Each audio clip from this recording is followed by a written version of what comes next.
think I'm that domesticated, really. Okay, Madam Mayor, our meeting is live on YouTube. Thank you. Okay, and we've got a minute or two still till we start.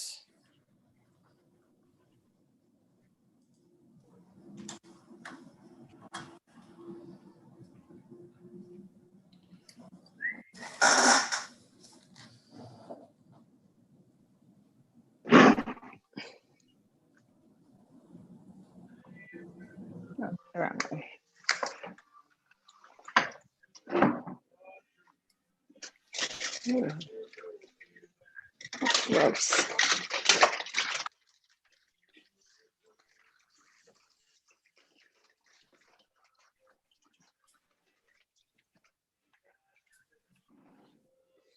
Okay, Ron and Cindy, if you could just mute, just so that we don't get any feedback or extra noise. Thank you. Okay, well, we will call our regular meeting of council to order and start by recognizing that we're holding our meeting on the unceded traditional territories of the Hupecheset and Sishot First Nations. We have an agenda in front of us. Councillors, are there any late items to add to the agenda? Seeing none, City Clerk, any late items? No, Madam Mayor.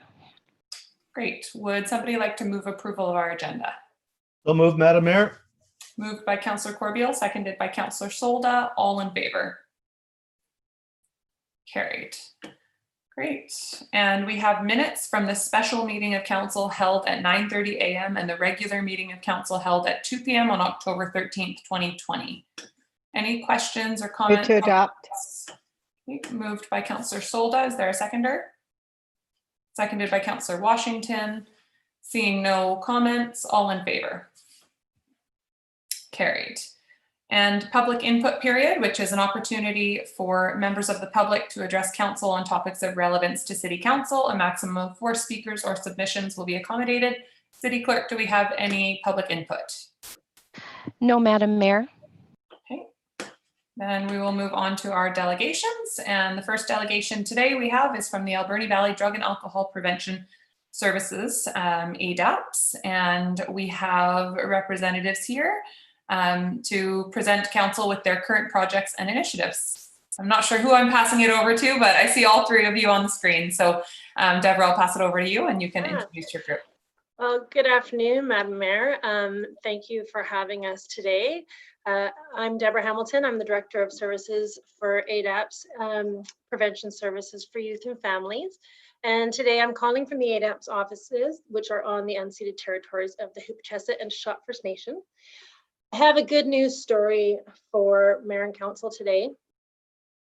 It is a story of collective impact, and particularly the impacts on our community that foundational funding has had over the course of 3 and 4 years worth of work, which has been sustained, which continues to grow good outcomes, and which have been provided to the community by vast networks of community partners. So today I'd like to talk to you about the Community Action Initiative funding that has come to our community in the last 3 years. Community Action Initiative is a large foundation that, through much the flavor of government, will receive funding and then filter it down into various programs and initiatives in communities. And in 2017, they started with the OPEN network, which is the Overdose Prevention Education Network. And in 2018, the ORC, which is Overdose Emergency Response Center. And that funding came from the MMHA. And if Twyla could show slide 1, I can give council an understanding of how those have shown up. So we've got CAI as the funder, and in Port Alberni, 2 streams of funding have landed: overdose emergency response and overdose prevention education. Community tabling and community networking resulted in the open money achieving a harm reduction roundtable for youth servers in our community, and ORC first recognized our community as one of the initial 18 communities in the province in the most need, and that created the CAT, the Community Action Team on Overdose. And most recently, the ORC portfolio has landed here in another way, and that is the harm reduction and wellness, particularly harm reduction and wellness for youth, which is just getting started. So now that I've overwhelmed everybody with a bunch of acronyms and meaningless letters, we can take a look at actually how this has landed. It really does sound from an initial perspective that it is all about networking tables, but we have had an incredible amount of work on the ground. And so if we can go to slide 2, we will have a little bit of the history that really defines how sustainable action can be created through collaborative processes. So I'm the first to agree that collaborative processes do take time. They are sometimes uncomfortable because of the amount of voices and agendas that it must privilege. However, the outcomes are quite rich. So where we see the CAT's history is that initially it was a network of service providers convened by Island Health, particularly Jess McConnell, to address the overdose crisis as it was starting. ORC funds landed, and we created the CAT, which is about to receive its 3rd year of funding for our community. And its focus is on reducing stigma, addressing the needs for overdose services, increasing access to naloxone, ultimately saving lives, and very, very importantly is the very complicated, very important work of putting the lives of peers and persons with lived experience at the front of the work. So that's the CAT. About 2015, the Child and Youth Mental Health Substance Use Services Local Action Team, also nicknamed the Collaborative, was launched in our province. And we have got a legacy project that Councillor Solda is having a hard time hearing me. I'm going to speak up. Okay. And a legacy project was identified off of that funding. ADAPS requested a legacy project being a network table to convene frontline service providers, because you know who's doing the most work with the intended users is frontline. So the harm reduction roundtable for frontline service providers convened and operated without funding for a year, and then the overdose prevention education network funds arrived, and we created the harm reduction roundtable for youth servers. Harm reduction roundtable for youth servers and the community action team got together, started to align their good work, started to focus on a broader range of interventions. So HRRTY reported to the CAT. The CAT identified prevention as a priority with the CAT support, Island Health support, and very important city partners and city hosts. The municipal HRW funds have arrived in our community from the Community Action Initiative. We are about to launch the Youth Harm Reduction and Wellness Project. And we can go to slide 3. I think it's really important for me to share with Mayor and Council that CAI views our community as very unique in having leveraged these opportunities in this way. And as co-chair of 2 of the tables at its conception, I want to say that the idea of collective impact was present at all meetings. And collective impact is where sustainability really starts. Now, this is the first time I ever tried for a Venn diagram, and I'll tell you, I probably won't do it again in the future. Not ideal, because the collective impact, the gray area in the center, is very underwhelming. But how that shows up in our community is very powerful. So I'm not going to go through all of the initiatives and projects that have been delivered, but the different colors represent different ways and different areas that these networking tables have worked together with persons with lived experience and multiple disciplines and professionals to create the outcomes in our community. So we can go on to slide 4, because I think that this is the most important part of my presentation today. Madam Mayor, there are individuals in our community that must be recognized for their steadfast support of collaborative endeavors. Even the nonprofit sector, even the service sector can begin to feel territorial and competitive. But off of these tables, what we have seen is a great amount of goodwill a great amount of willingness to engage in collaborative processes off of the sides of one's desk. And if you look at the top portion of that chart, the city staff are always available to us, always available to do good work. Recently, we've had Inspector Rochette come to the CAT, open and commitment to participate, commitment to be there, multiple RCMP members, Chief Owens, we have him on a youth service video now. It is very present in the day-to-day work of these networks that the city is very, very supportive. We also have seen nonprofit service organizations show up with a willingness to partner, and I'd like to particularly speak about ACAUSE, who for a year co-chaired the CAT and has stepped in again to replace me so that I can step back. Island Health, MCFD. MCFD is a ministry where we don't often see them at community network tables because they simply don't have the capacity to collaborate, and it's not necessarily in their mandate in terms of community tabling work, and they have been fantastic. SD70 has been fantastic. And we can go to the next slide. And I'd like to introduce you to the Youth Harm Reduction and Wellness Project. So this is a glorious mind map of the great vision of this project. The city is the host of this project, and ADAPS will be delivering this good work. One of the things that I'd like to draw your attention to on the top left-hand corner, persons with lived experience in recovery, and the lower left-hand corner is privileging youth voice. These initiatives would not be as meaningful as they are if it wasn't for engaging lived experience voice. And ADAPT started to privilege youth voice in their projects about 5 years ago, and it has been a game changer. Our services are so much better for it. We're starting to see all the systems in our community embracing the lived experience and the voices of peers. And like I said, we are seeing better services, better programs, and better outcomes. So we'll go to the next slide, and I'll show you how the Youth Harm Reduction and Wellness Project is starting. This is exciting. The first two pieces of this project are the Be Safe app, which is a direct response to COVID-19 and the need to diversify how we engage with people, particularly virtually. This project is bringing the Be Safe app to Port Alberni. We are the first on Vancouver Island. It will be customized to Port Alberni.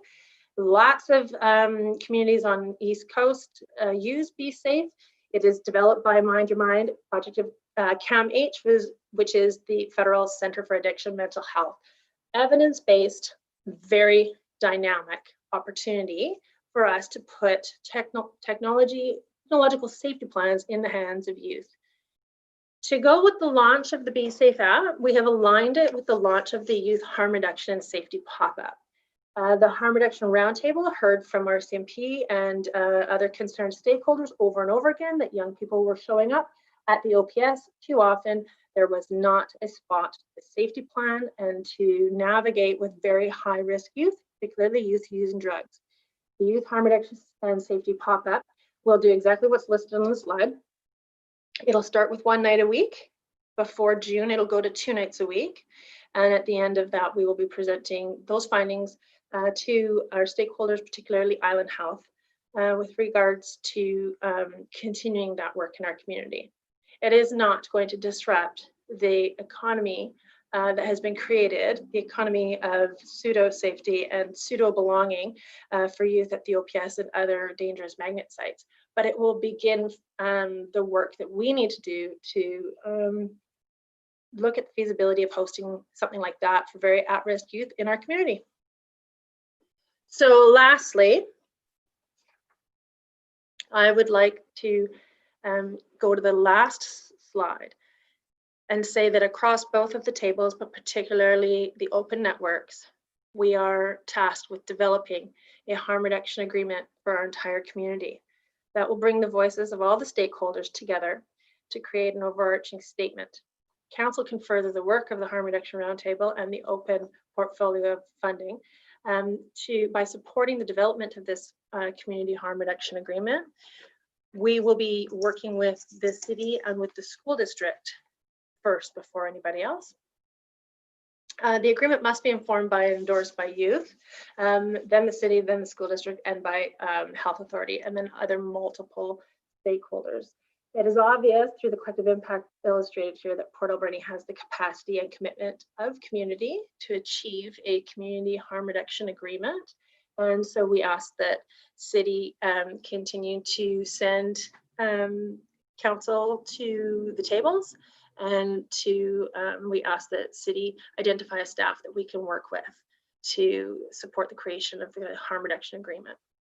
So lastly, my great thanks to Councillor Haggard and Councillor Poon for steadfastly attending CAT meetings. And I would like to introduce Carrie Thorpe as the coordinator for the Harm Reduction Roundtable for Youth Services and the Youth Harm Reduction and Wellness. And I'd like to introduce Mark Lacroix as the coordinator of the CAT. So if there are any questions about the particular projects, they are happy to answer. And I'm also happy to answer any questions. Thank you very much, Deborah, for all the information and also for all the work that you and everyone else involved is doing in our community. It's incredibly important work, and just really nice to have that update to understand further the depth of what is going on here. So, so thanks so much. Are there questions from councillors?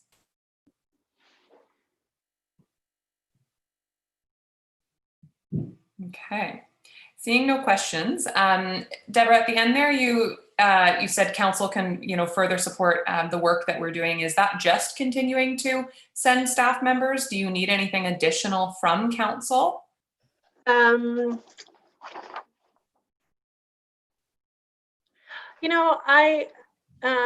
Mayor, I think that's a really good question, and I think that often, as leadership, speaking as leadership from some of these network tables, we don't often ask ourselves, how else can council support this? Because we don't always have access to a supportive council. And further to this, I think that we talk about things that are difficult to talk about, and it has been challenging having service providers and stakeholders at the table with lived experience. So I think it's a great question that you ask, and I think that we can bring it back to co-chair meetings and to work plans and really think about ways that council can support it and new ways that the city can show up, because ultimately we have had really rich experiences working with city staff. And since the first time that you, Madam Mayor, and Councillor Haggard came to a CAT meeting over at the Field House some 2 years ago, which shocked everybody in the room. I certainly didn't see it coming, and I was chairing that day. It was really encouraging. So it's a great question, and we'll give it some thought. The idea of having a community harm reduction agreement is harder than it sounds, because we will be asking people to explore their own values around how do we reduce the harm for youth? How do we reduce the harm for homeless? How do we reduce harm for persons with youth who use drugs? Okay, thank you for that. I'll go to Councillor Haggard next, but I do want to just really recognize the importance of the work that you guys are doing, and how much as a council we appreciate it and understand the need for this work to be done in our community. And I know there are so many partners in the community and so many not-for-profits and service providers to get engaged with, but please do feel free to make any requests of council. Whether it's, I know we talked at one point when a letter was written, I think from CAT, about sitting down for an additional meeting as well to talk about some of the more in-depth pieces of how the city could help. So yeah, would love any opportunity just to connect more in detail on how we can be engaged. Yeah, and the last thing I want to say is that there are no shortage of network tables in this community, just like there's no shortage of nonprofits in this community. but to be reminded that a commitment to collaborative process and a commitment to initiatives that come off of those tables, prioritizing initiatives that come from the community, that these tables have value, quite a bit of value. So Mark or Carrie, if you had anything to add, or that would be Madam Mayor's job, sorry. I do a lot of meeting chairing. Okay. Sorry, Madam Mayor. You can take over. I'll just go to Councillor Haggard first. Thank you, Madam Mayor. I was just going to say how much I really appreciate being able to attend the CAP meetings. You're right, these are some very difficult conversations that happen around this table, and it's been very eye-opening for me. So I want to thank you for all your good work that you do. And also I want you to know that you do have a very supportive council, and I do try and bring things from the CAP meetings to the attention of the mayor, and I will continue to do so and continue to advocate for some of your projects and initiatives that you're working on. So thank you again for all the good work that you do in our community. Thank you. Councillor Corbeil. Thanks, Madam Mayor. And yeah, thanks, Debbie and Carrie and Mark, for all the hard work you do. And I realize how difficult it is. But the fact of the matter is there's so many things that are beyond your scope. Things such as housing and safe drug supply and treatment. And, you know, we have a new provincial government coming in. And I would suggest that when the Minister of Health has been identified, that we send a letter and try, like, our community is not unique. Every community has the same problems, and I'm not seeing them getting any better.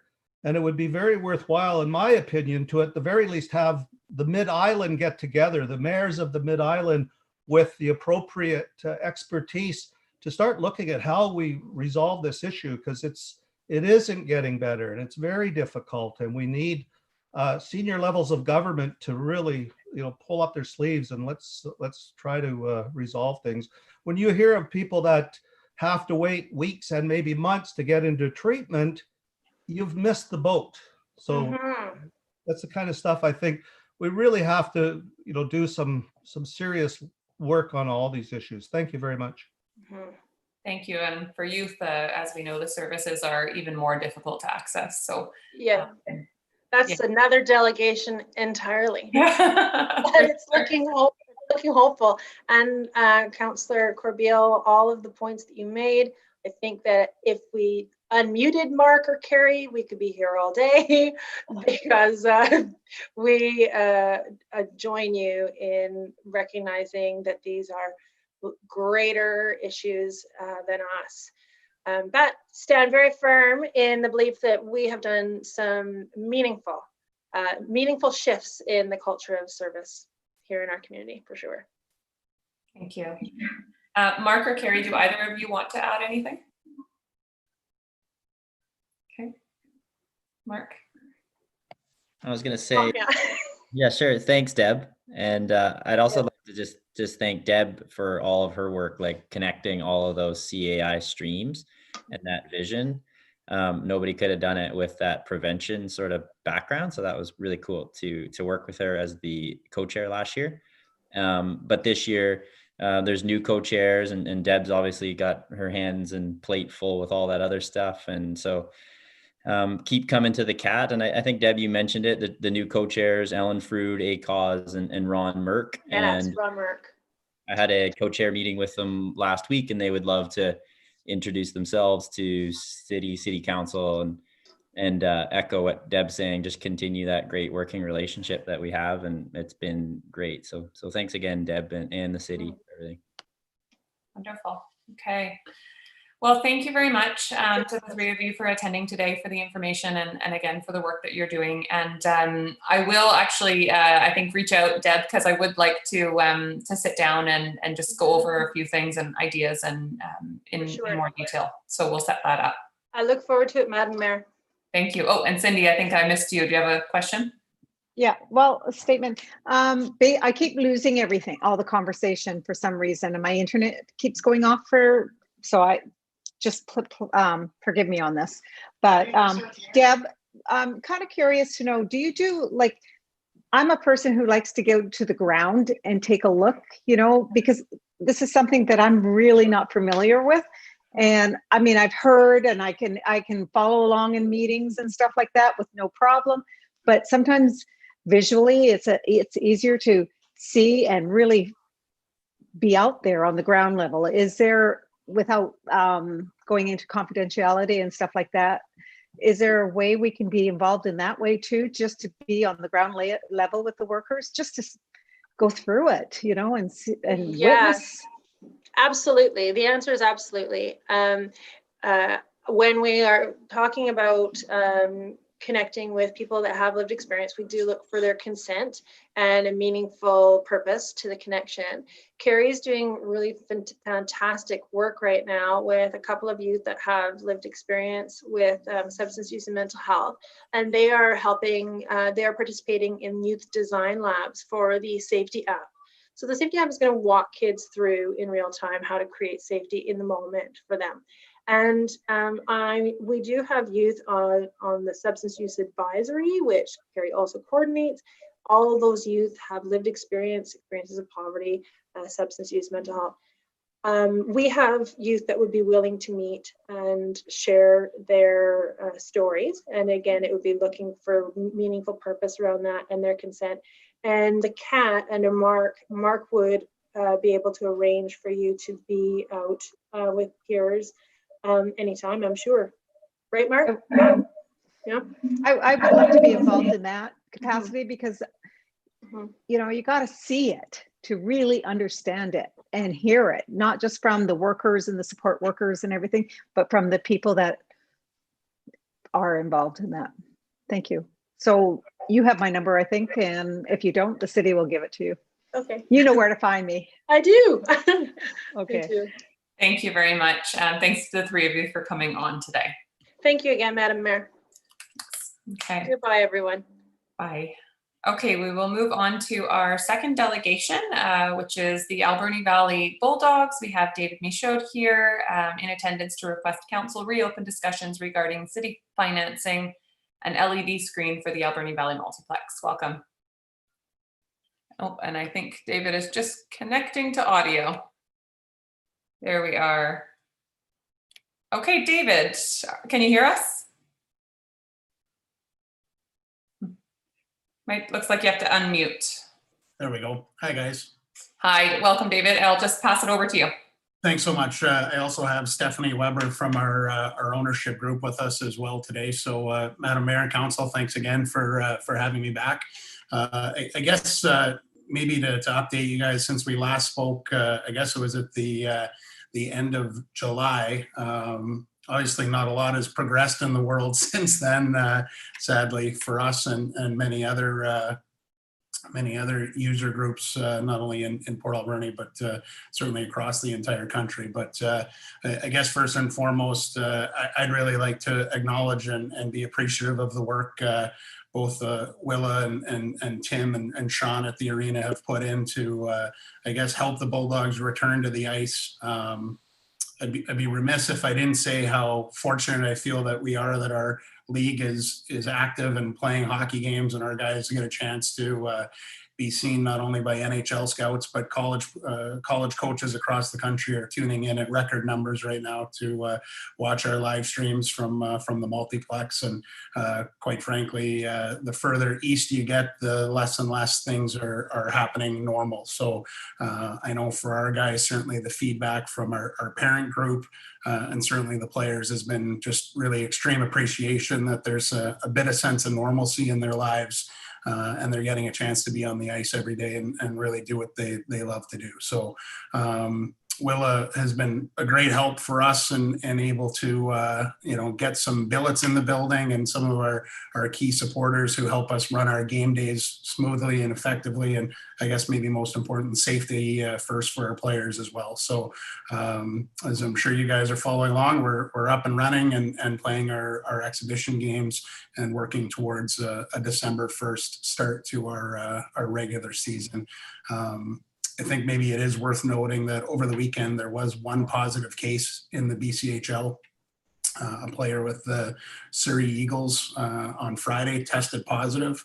And I'm proud to say that, you know, the work that our league has done, I think really helped sort of nip that in the bud. And every player on the Surrey Eagles was tested. They all came back negative except the one young man. But just to err on the side of caution, all games on the Lower Mainland were canceled over the weekend, just to be safe, to make sure that we can do this thing properly. We don't want to start and get shut down. So we'd rather sacrifice an exhibition game or two and really just keep things going. So proud of the work that our league office has done. And, you know, I'm happy to say that I feel like our plans are showing that we can handle if something comes up. So reason for coming back today, I guess now that the RFP for the naming rights on the multiplex has come and gone. Back in July, the request to look at having an LED screen put into the multiplex was somewhat tied to that. So now that that's expired, I wanted to sort of reopen those discussions today and get it back front and center. So maybe at this time I'll turn it over to Stephanie and she can kind of shed some light on where we're at now. All right. Unfortunately, my camera does not seem to be working, and I don't really want to reset my computer at this point in time and pop in and out and disrupt the meeting, but I'm assuming that the audio is good? Yeah. Okay. Just kind of looking back on the last couple of times that this has gone to council, it seemed to me that the direction that the discussion was going in was a little bit different than what we had kind of anticipated bringing this forward. So one of the things that we kind of wanted to bring up again was just to be clear on how we were approaching this project and what the Bulldogs organization, and on a secondary level, the ownership group and the Junior Hockey Society are kind of hoping to accomplish. We were actually hoping for City Council to push this project through with the organization repaying the city on an agreed to time frame, whatever that time frame would happen to be. You know, a 5-year, 6-year plan, something along those lines was discussed. When it came back out in the media initially, it sort of came along the lines of the Bulldogs were looking for the city to pay for something to benefit the team. And ultimately, that wasn't really the goal. If we look back on what the Junior Hockey Society mandate was when we purchased the team, it was not only to operate the team, but to function as a community organization, provide assets to the community, whether that came as arena improvements like the office that we got funding for and built and will obviously leave behind if and when at some point in time there's no team in there anymore. The screen was something similar.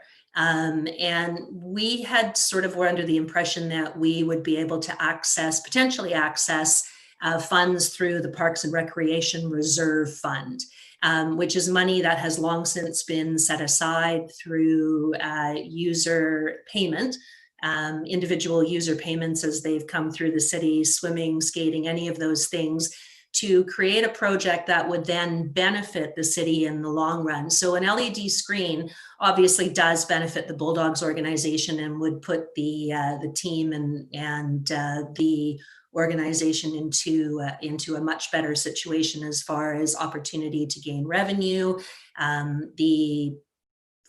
the opportunity for the fans to have a much better entertainment experience that's just slightly lacking right now in the organization, but an opportunity for us to partner with the city to generate something that the rest of the community could use as well. So, you know, we had assumed that minor hockey, graduation, whether it was a Chamber of Commerce event, you know, obviously large scale events are not really our priority right now, but we do understand that it takes some time to facilitate these types of projects. So between going to an RFP, taking a look at what's potential out there, confirming opportunities for additional revenue generation and all those types of things could potentially take us through this spring and into the summer, with the goal then being to have this screen up for the fall of next year, I think. So one of the things we wanted to do was just to sort of clarify the role that our organization would play, both through the ownership group and with the society continuing to do fundraising in the community on behalf of the Bulldogs organization and on behalf of the rest of the community, which is definitely part of the society's mandate. Great, thanks. So as you can see, I sort of updated the screen we had, just the reminder that the digital wall will be a city-owned asset. Funds will come to the Parks and Recreation Is everyone else? Okay.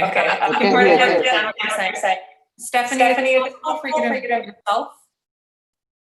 Sometimes when we have someone on a phone line. There we go. Okay, great. Thank you. Okay, go ahead, David. Thanks, everyone. So sorry, just to refresh. So the LED wall would actually be a city-owned asset. Funding would be provided through the Parks and Recreation Reserve Fund. The Bulldogs and city staff would work out a suitable repayment arrangement that would be generated through ad sales on the screen.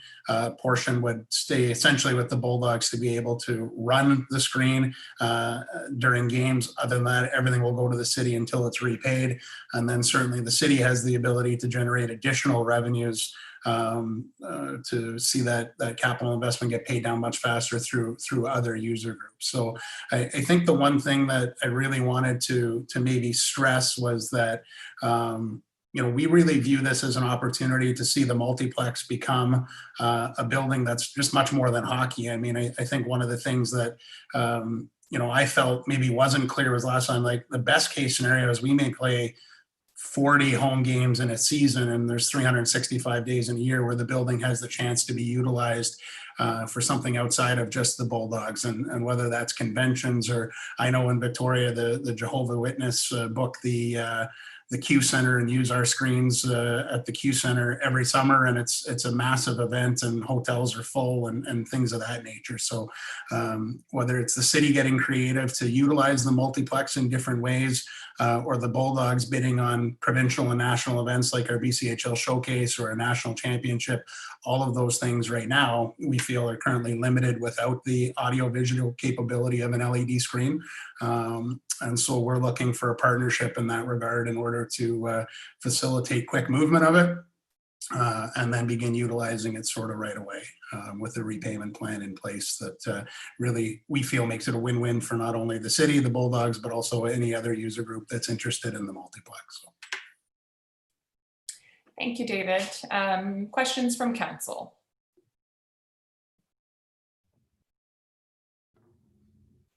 Councillor Haggard.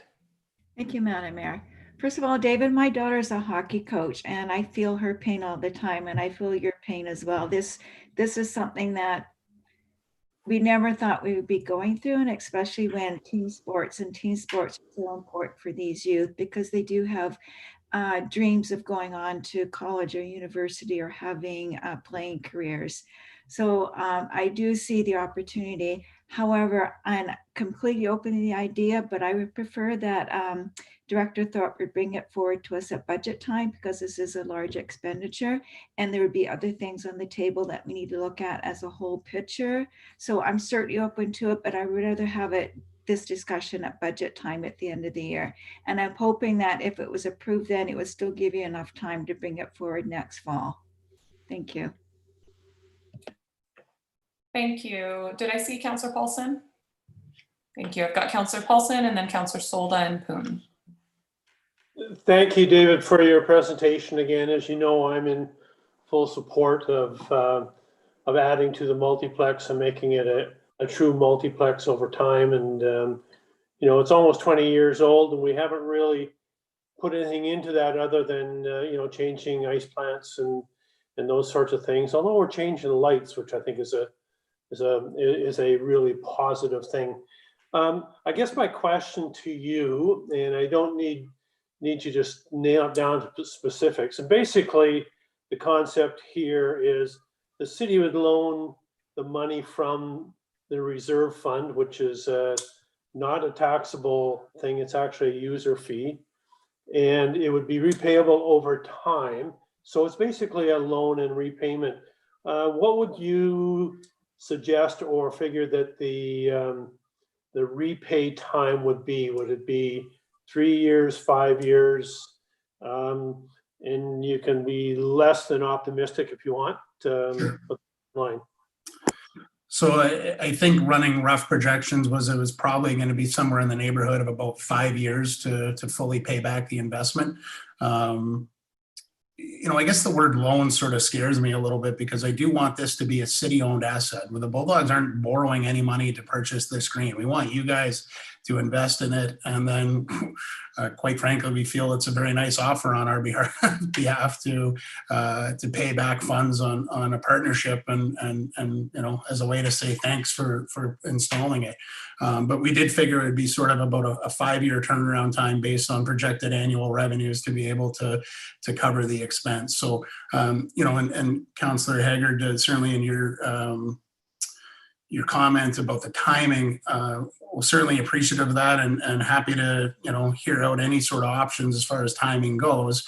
However, I guess the one thing I wanted to sort of get an understanding from Council and Madam Mayor today was, you know, the process seems that it would have to go to an RFP, which Council's not bound to accept an RFP. Basically, it's an indication of interest from suppliers across Western Canada or wherever they may be to install a screen. So my only thought in all of this process was the sooner we can go to RFP, the sooner we can have an understanding of exactly what the costs might look like, and then have a time in place to be able to decide whether the other, yes, it's a good idea, and we can figure out the repayment plan that would appease Council. And sort of get the ball rolling, because once the process of the RFP takes place, the decision gets made on accepting it, ordering the unit, you know, it's about a 90-day turnaround time between ordering and shipping and all the rest of it. So in order to feasibly have this in the building by the fall, time is a little bit of the essence in starting this process. Thank you. Councillor Solda and then Councillor Poon. I'm on the same wavelength as Councillor Haggard, Madam Mayor. I always find if you take from Paul, you're not going to give back to Peter type of thing. And we gave direction where we wanted to go. We wanted to go to bring it back to a budget meeting, you know, this whole thing. And I look at other organizations, there's the sports, there's the arts, they're all having problems too. And they're plugging away. And I'm just on the same wavelength as Councillor Haggard. I just wanted to say that. Thanks. Thank you, Councillor Poon and then Councillor Corbeil. Thank you. Not much to add, but I'd like to say the same, that I am in support of the screen, but I would like to consider it in the context of a budget. Thank you. Thank you, Councillor Corbeil. Thank you, Madam Mayor. What Mr. Michaud says does make some sense, though, we're not bound by a request for proposal, and time moves so quickly. We're going to be looking at the budget anytime in the next month or two. Maybe we should get the ball rolling. We're going to be talking about, at budget time, we'll be talking about, well, what about the big screen? Well, we don't even know what it's going to cost. Let's find that out now, so when we start talking about the screen at budget time, we've got some, you know, real numbers in front of us. And if it makes sense at that time, we can go ahead with it. Thank you. Thank you. So I want to start by saying that I have no doubt, first of all, that this screen would enhance the user experience, whether it be somebody, you know, attending a Bulldogs game or watching a grad ceremony, or, you know, a variety of things that we could use this screen for. Would certainly improve the quality of experience that we have at our multiplex, which, as we know, is an asset that we all worked very hard to get in this community and certainly really appreciate. My first question, I think, is, David, are there other ways, you know, this discussion aside for a moment, obviously the Bulldogs and, you know, the BCHL generally issues and challenges right now go far beyond, you know, a big screen. Are there other ways that the city can help with the challenges that you guys are going through? Is there advocating specifically that we can do? Is there anything else that we can do to support the Bulldogs, being in our community and being successful here, recognizing the challenge of the timing and what the year has been for you guys? Sure, I appreciate the question, Madam Mayor. I mean, I think, Councillor Solda and the rest of the council, I just want to make it clear, like we're not asking for a handout. We're not asking for fiscal relief. We're not saying that COVID has caused our business great hardship and we deserve something in response to that. So I think that's first and foremost that I really want to clarify our position on that. I think if anything's happened during this time frame is it's given us opportunity to sort of press pause and reevaluate our business and the things that can make us successful. And this was certainly an initiative that we felt would catapult the Bulldogs into the upper echelon of the BCHL from a facility standpoint, and then the rest sort of falls in place from there. Players want to come here, fans come to the building. It just sort of trickles down from there. I appreciate the question, Madam Mayor. I don't think there's anything more council can do for us. So I'll be honest with every single one of you. We have a tremendous lease. We feel well supported by the city. We feel well supported by certainly the corporate community. This year will prove that even more without fans in the building. The reality is we're relying on corporate sponsorships more and more this year to alleviate the burden. I told everybody last time in July that we lost $120,000 last year in our first fiscal year owning the team. And a portion of that was tied to the unfortunate ammonia leak in November that obviously nobody could anticipate or see coming. And certainly the time frame of getting us back on the ice really fell into the hands of Technical Safety BC, not City Council. And so while all of that remains true, it didn't change the fact that it had a negative effect of over $30,000 to the Bulldogs. So I don't know any other private business that incurred losses because of the ammonia leak. And so certainly we felt this was a unique opportunity to partner with the city on an initiative that would allow us to increase some revenues and hopefully get made whole on the situation from November while benefiting other user groups. So other than that, I don't think there's much more you can do for us, Madam Mayor. Thank you. Council, I think I'm going to suggest that we do ask staff to prepare an RFP. And we might want to do this later in the meeting. We could do it under new business, or I guess we could do it now. The reason being is I have to be clear that I am not 100% by any means committed to funding this yet at this point. But I don't want to be in a position where at budget time, we are trying to consider it, consider it on an equal basis to other projects, and maybe we have a number that's unfairly high or a number that's unfairly low. If this is $100,000, it might be different than if it's a $300,000 project, for instance. In order for us to be able to make an informed decision, I do think that there is value in issuing the RFP now or soon, so that we can have the information in front of us to evaluate at budget time. I think that also could give us the time to firm up a potential agreement with the Bulldogs to, to pay the city back, or however we want to, word it, whether it's a loan or whatever it is, but to replenish that reserve fund through advertising costs. I think a piece of my concern when this came forward last time was certainly that it was coming forward outside of budget time, certainly that it's coming forward during a pandemic.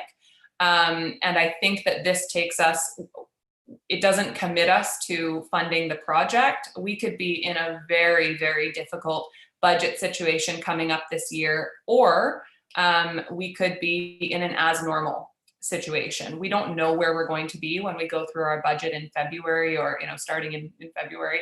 I think that having the information would let us make the decision. And if we're still kind of in an uncertain situation like we are right now with the pandemic, then likely that will be a no or a not right now for the decision, but at least it gives us the opportunity to have that information in front of us and to have more clarity on what a potential deal would look like with the Bulldogs for this. So that's going to be my suggestion, and I'll just ask the city clerk if she would like us to have a discussion and decision around this now or at a different part of the meeting. Thank you, Madam Mayor. I think adding it under item new business would be appropriate. Sorry, you cut out a little bit. Did you say new business? Yes, Madam Mayor. Thank you. Okay, so if council's okay with it, I'll go to Councillor Solda next, but beyond that, we will consider any motions at new business. Councillor Solda. So, Madam Mayor, just a little history. This is not the first time we've partnershipped with the Bulldogs to expand something and they paid back. We did the work, we put the money into it and it was paid back. So just to go back into history, and I have no problem with that if it's a payback, but my problem is to make sure it goes back into the funds and stuff like that. And I would go along with that. Let's find out what the price is and then put it into the budget discussions. Thank you. Yeah, I think that gives us the opportunity to have a fair conversation about it, rather than having councillors potentially feel like this project is, escaping the regular challenges of budget and having to make difficult decisions coming outside of it. So, like I said, I think we don't need to commit to anything today other than potentially putting out the RFP. We don't have to commit to any spending at this point. Councillor Paulson. Thank you. I'm pleased to hear that we can have another discussion on this under new business. And just want to make it really, really clear, because there seems to be confusion even with some of our constituents where this money is coming from. And it is a Parks and Recreation Reserve Fund. It's not general revenue. Okay. And the Parks and Rec fund, there's a percentage, and I can't remember what the percentage is from each and every admission, whether it be in the pool, the multiplex, Glenwood, whatever, that feeds this fund. The fund was intended for unforeseens, if we have to redo a roof, or if we have to replace some equipment at the pool. This is what the reserve fund is intended for, and it was started, I think, in about 2007 or 5, and not to blow my own horn, but I was part of that conversation when this fund was established, and we had clear vision on what it could or should be used for over time. You should have written in their LED screen. Things might be a little simpler right now. Councillor Solda. Yeah, just to go back to that particular fund, a lot of that fund was also for capital projects. And you got to remember, the public out there is expecting a new pool one day. And that was something, part of it was going to be part of it for shovel ready. So, we really need to have a discussion on that. It's not for little projects or anything like that. It's for bigger projects that the taxpayers don't have to suddenly surprise. So thank you. I'm going to ask just for our Director of Parks, Recreation and Heritage, not at this point, but to just confirm at the end of our meeting when we do discuss this under new business, if this is, I believe we have a separate account that is savings for the pool. I might be wrong on that. So just to make sure that council has clarity on this fund, if that is that fund or if we're talking about two separate issues here. Okay, so unless there are any other questions or comments, I think we will leave it at that from council right now, and we will discuss this further at the end of this meeting. And David, go ahead if you'd like to. I was just hoping for an update from council on, I guess, ultimately what happened with the RFP for the naming rights. And then ultimately, I know the one submission was not accepted. What's next, and how can the Bulldogs help in that scenario? Because I really felt after speaking with Willa and Tim that we could be a great ally in order to help the city achieve top dollar on that figure. So. Thank you. So the naming rights of the arena is the next item on our agenda. So Willow will be providing an update on that, and council will give further direction. Okay. And there certainly could be, future conversations about how the Bulldogs can help with that. Okay, perfect. Thank you. Thanks you, for coming on today, and thanks to Stephanie as well if you're on still. Okay, we have no unfinished business, so we will move on to staff reports. Item 1, accounts. Councillor Washington. Thank you, Madam Mayor. I move that the certification of Director of Finance dated October 26, 2020 be received, and checks numbering 146962, 147046 inclusive, and payments of accounts totaling $1,340,281.60 be approved. Second, Madam. Seconded by Councillor Poon. All in favor? Carried, thank you. And item 2 from the Director of Parks, Recreation and Heritage, the Alberni Valley Multiplex naming rights. Thank you, Madam Mayor. So further to my report in the agenda there, that a public request for proposals for naming rights at the city-owned Alberni Valley Multiplex was issued in July 2020. Further to the discussion, the delegation this afternoon, one submission was received and upon review did not reflect the criteria within the request for proposal package. 2 considerations for council this afternoon. The first being council not award request for proposal number 420 and provide direction to staff regarding reissuing the request for proposal package at a future date. Or the second consideration would be for council to provide alternate direction to staff. Thank you. Are there questions from council?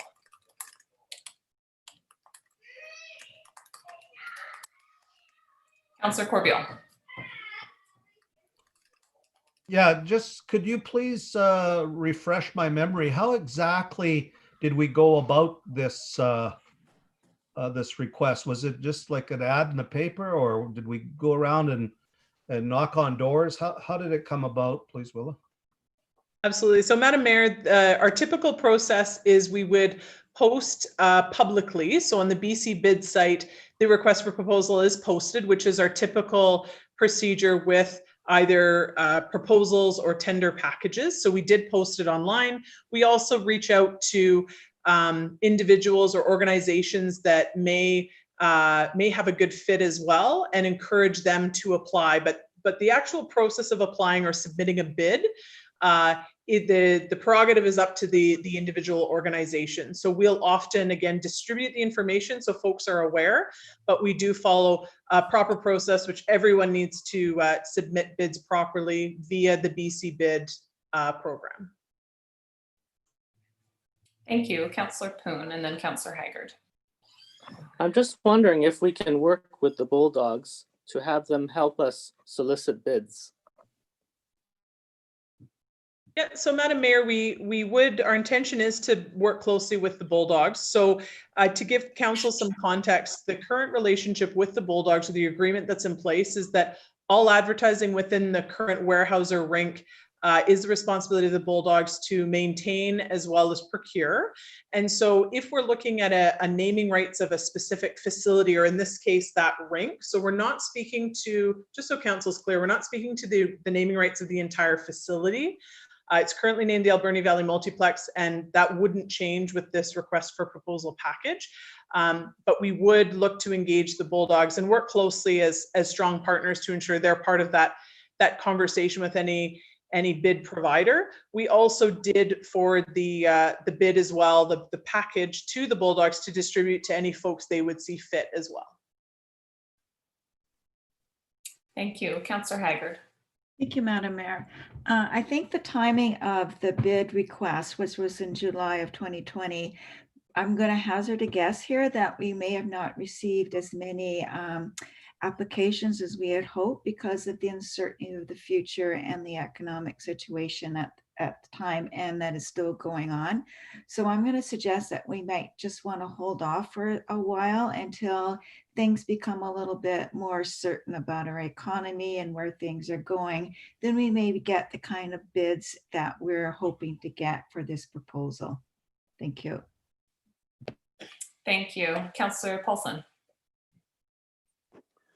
Thank you, Councillor Haggard. I agree with you on that point. And I think in the meantime, and I like Willa's willingness to work with the Bulldogs on this. And you know, if you work with an organization like the ownership of the Bulldogs, they may actually be able to solicit somebody who you can work with that will put together a proper proposal through the proper channels, but put together a proposal. So if we can just continue to work with them over the next 6 months, 12 months, I think that would be a very positive thing.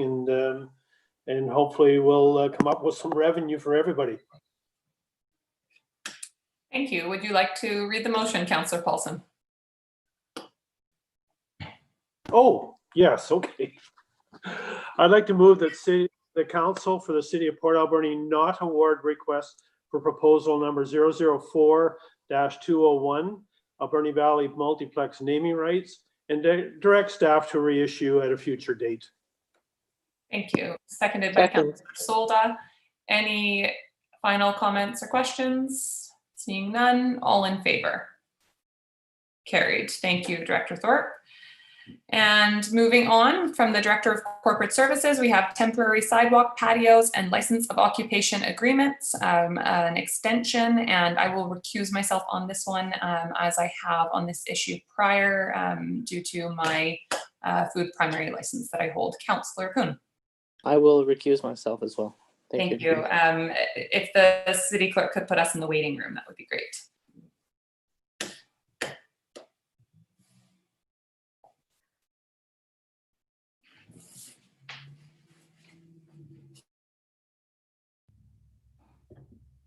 Okay, thank you. Can we have a report from the Director of Corporate Services on the temporary sidewalk patios and license of occupation agreement extensions, please? Thank you. Yes, through the chair. So the report's in front of you today for a consideration of extending the city's temporary sidewalk guidelines and its license of occupation. With the COVID-19 pandemic, it resulted in the closure of many commercial operations, with the hospitality sector being one of the more heavily impacted industries. In order to plan accordingly, the hospitality industry, along with the LCRB, have committed to supporting and extending services in order to allow businesses to continue to operate and plan accordingly. The city prepared guidelines to assist business operators to reopen and operate in a safe and timely fashion, and local business owners have worked cooperatively and effectively with city staff. And we have about a half a dozen business operators that took advantage of that opportunity to extend into public areas and to enter into license of occupation agreements with the city. So the staff recommendation, in light of the ongoing COVID-19 pandemic, requests for continued support from representatives of the hospitality industry and the intent of the LCRB to extend the temporary expanded service area to October 31st, 2021. This also aligns with the LCRB, who have extended their temporary liquor service to that same deadline. And if we have the approximately 6 organizations that reach out to the city that wish to operate, even perhaps over the winter months and into next summer, that we extend that opportunity and have that match the October 31st, 2021 deadline. Great, thank you so much. Is there any questions or comments from city councilors?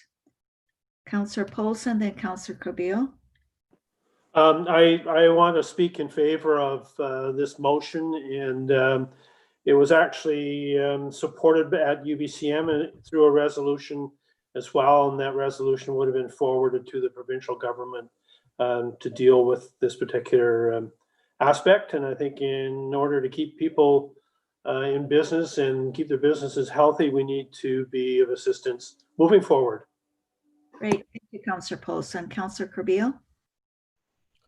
Thank you, Madam Mayor. Well, I speak in favor of this as well, and I question why there's even an expiry date.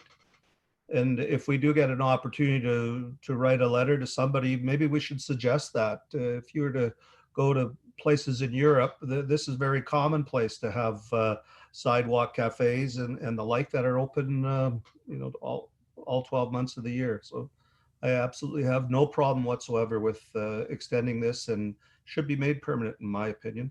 Thank you. Thank you, Councillor Cabeal. Councillor Solda? So, Madam Mayor, I'm just going to go that I move that the Council for the City of Port Alberni extends its endorsement of the city's guidelines for temporary sidewalk patios, as well as the license of occupation agreement with the expiry date of October 31st, 2021 in the city's ongoing efforts to continue to support local business owners, operators in the operation of the establishments in responding to the ongoing COVID-19 pandemic. I think it's great. Thank you. Do you have a seconder, Councillor Paulson?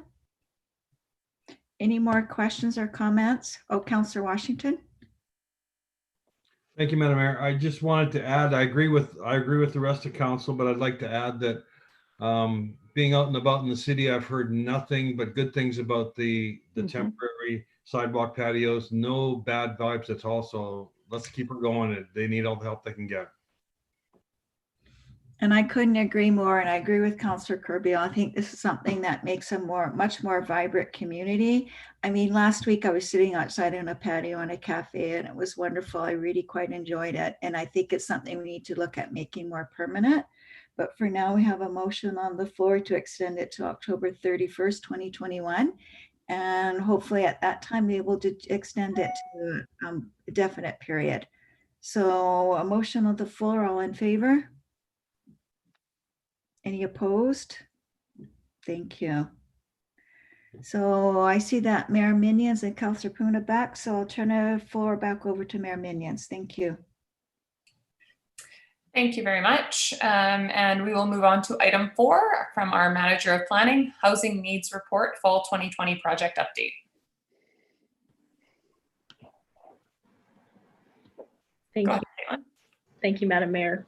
So I'm here to provide an update about the city's Housing Needs Report project. And joining us for the discussion is the project consultant, Rebecca Taylor. So as of 2019, provincial legislation in BC requires that all municipalities and regional districts produce and publish reports that describe current and anticipated housing needs in a community. The city received funding from UBCM in 2019 to develop its first housing needs report. And this funding has been used to cover the majority of the costs associated with the project. So completing this assessment involves collecting approximately 50 distinct kinds of data about population, income, the economy, and building and development statistics. Most of this data is collected through the city, through BC Assessment, BC Housing, Canada Mortgage and Housing Corporation, as well as Statistics Canada through the census. Now, this statistical data is supplemented with other sources for this project, such as information that is gathered through public and stakeholder input. So the city and the ACRD are both working on their housing needs reports right now, and we've decided to work together on certain aspects of the public and stakeholder engagement for this project, such as launching a joint survey and co-hosting certain stakeholder meetings together.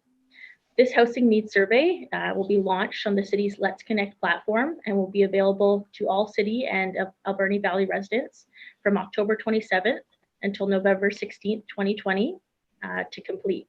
Paper copies of the survey can also be made available by contacting either the city or the ACRD's planning departments. The information collected and analyzed for the housing needs report will be used for a variety of things, specifically to inform housing policy and to help update other land use and development regulations in the future. Completing the housing needs report also aligns with the city's corporate strategic plan, specifically strategic priority number 1, respond to demographic change and improve quality of life, as well as strategic priority number 5, foster a complete community, safe, healthy, and inclusive. We anticipate that the housing needs report will be completed by January 2021, and council will be provided the report once it has been completed.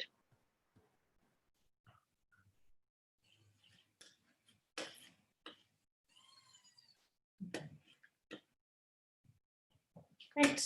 Thank you so much, Caitlin. Did the project leader want to add anything? Okay, wonderful. Are there questions from council? Councillor Washington. More just a comment, Madam Mayor. I'm just pleased that the manager of planning is working with the ACRD so that we're taking care of the valley with one thrust rather than going in 2 separate directions. Good job. Absolutely. Any other questions or comments? Okay, well, I don't have any questions, but I'm just very happy that this work is underway. Getting a baseline understanding of, beyond just the feel that we all have about what's happening with housing in our community, getting a baseline understanding of what our needs are and where we're really at, how we're doing, will help guide our decision making moving forward. So I'm glad that we are able to take on this project and glad that we are able to have it paid for by a grant. Thank you very much. Let's see, do we have a motion here? Probably just receipt. Would somebody like to read the motion that's written? Councillor Poon. Oh, I actually don't have this in front of me. Sorry. Okay. I'll move to receive. I'll move to receive though. Perfect. Okay, it's just for receipt anyways, receipt for information. Okay, is there a seconder? Seconded by Councillor Washington. All in favor? Carried. Thank you very much. And thanks for the work that's being done on this project. Okay, and number 5 from the Manager of Planning, we have the Uptown District Revitalization Strategy. Caitlin. Perfect, thank you. So I'm also here to provide an update about the city's Uptown District Revitalization Strategy project, and as well a few members from the VIU team should be here to join us for the discussion as well. So in support of the 2019 to 2023 Corporate Strategic Plan, the Planning Department has partnered with VIU, the Master of Community Planning Program, to work on developing the Uptown District Revitalization Strategy.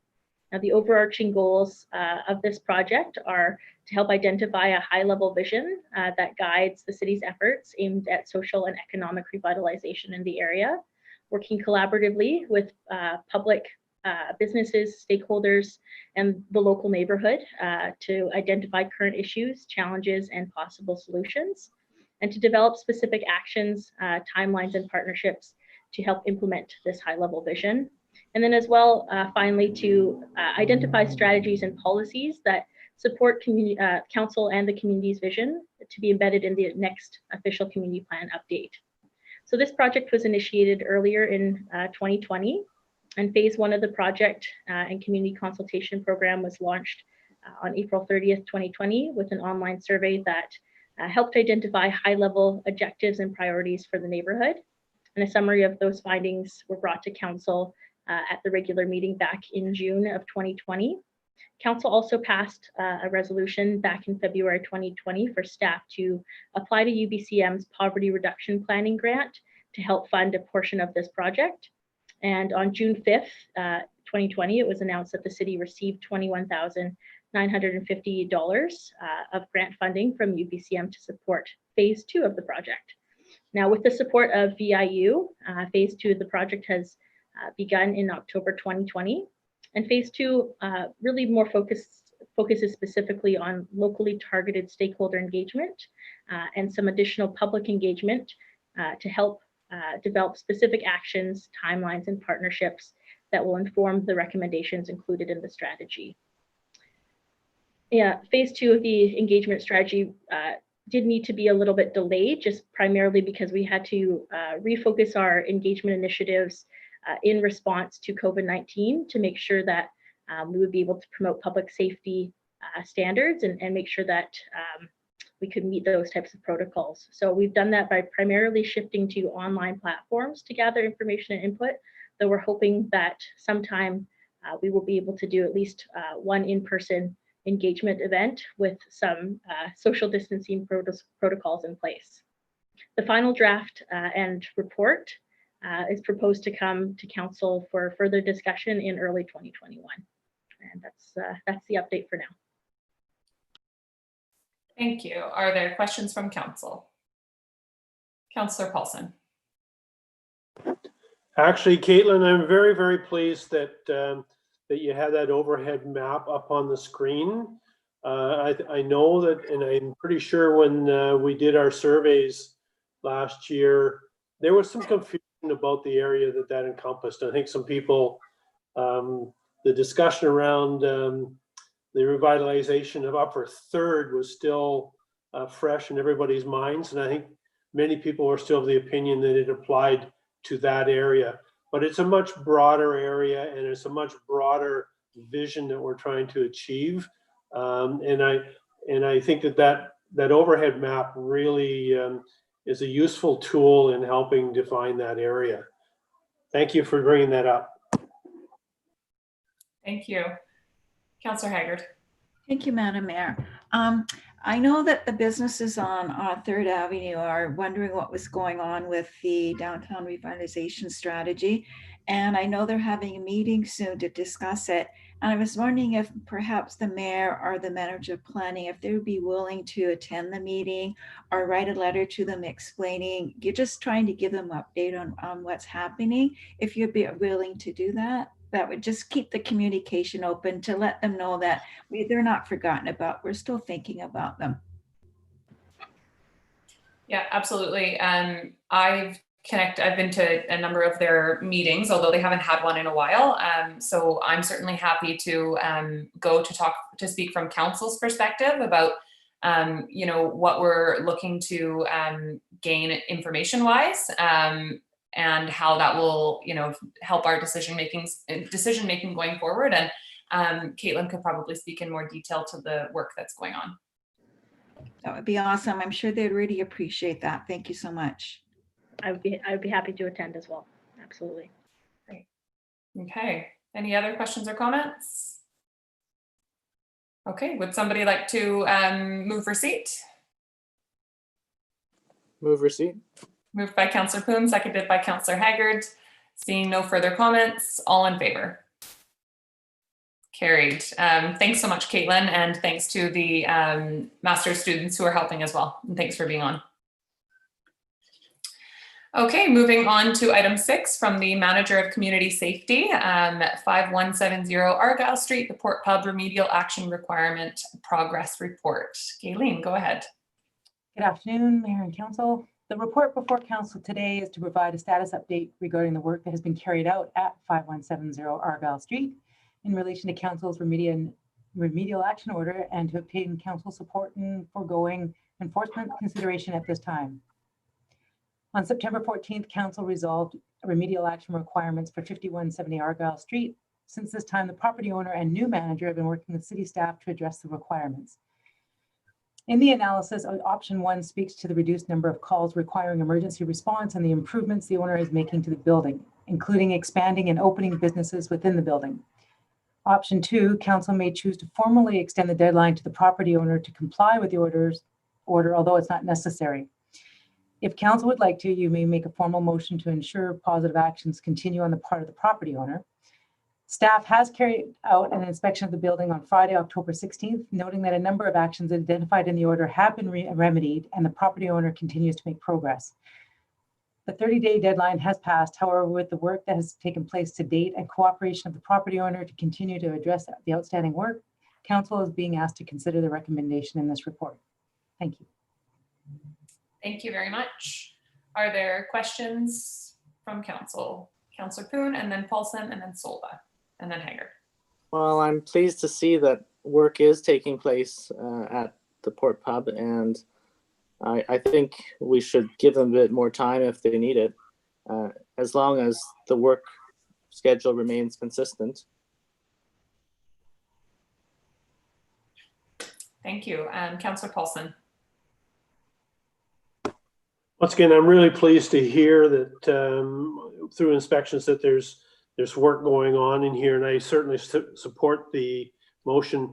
I'm just wondering if when this comes back to us on November 23rd, if we might have access to the inspection reports just to see what the actual progress is. I think that would be helpful for Council in dealing with this and moving forward, whether it be bylaw or whether it be fire or the building inspector. It'd be just nice to have a look at those reports. Thank you. Councillor Solda.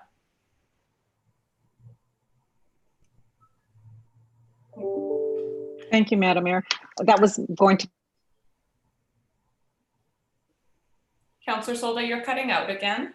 I know your face is frozen on the screen from what I can see. I'm gonna go to Councillor Haggard and then we will come back to you when you're, when it looks like you've come back.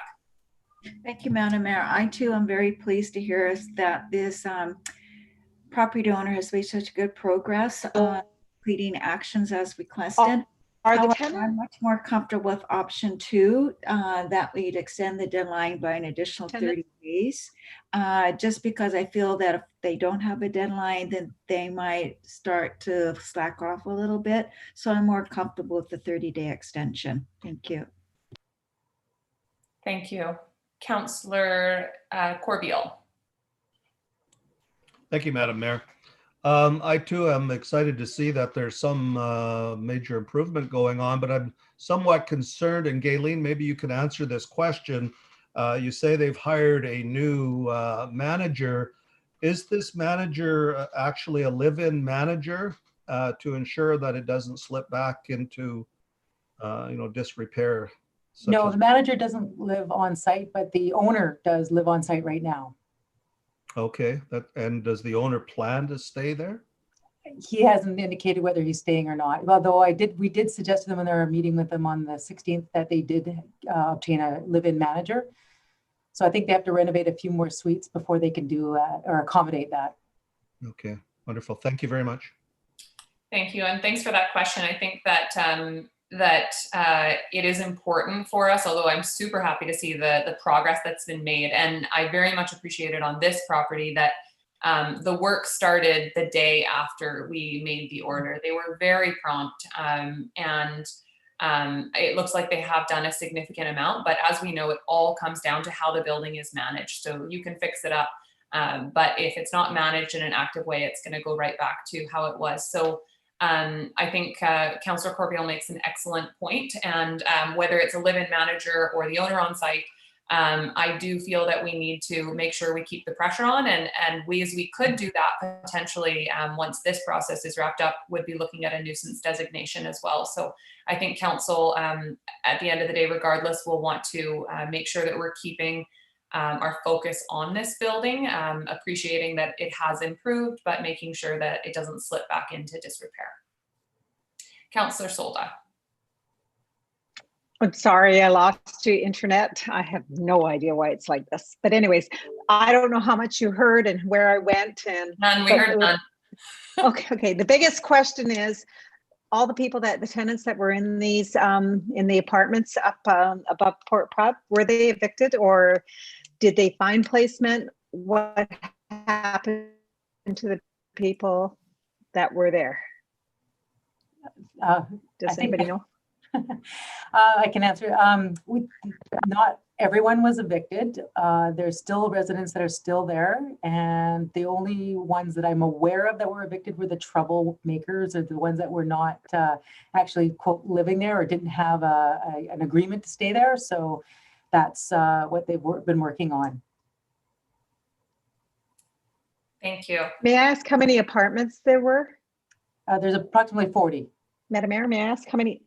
40? Okay, and so when we are able to see the progress, could we also get some pictures? I don't know if you had heard that comment earlier before I knocked off on the internet here.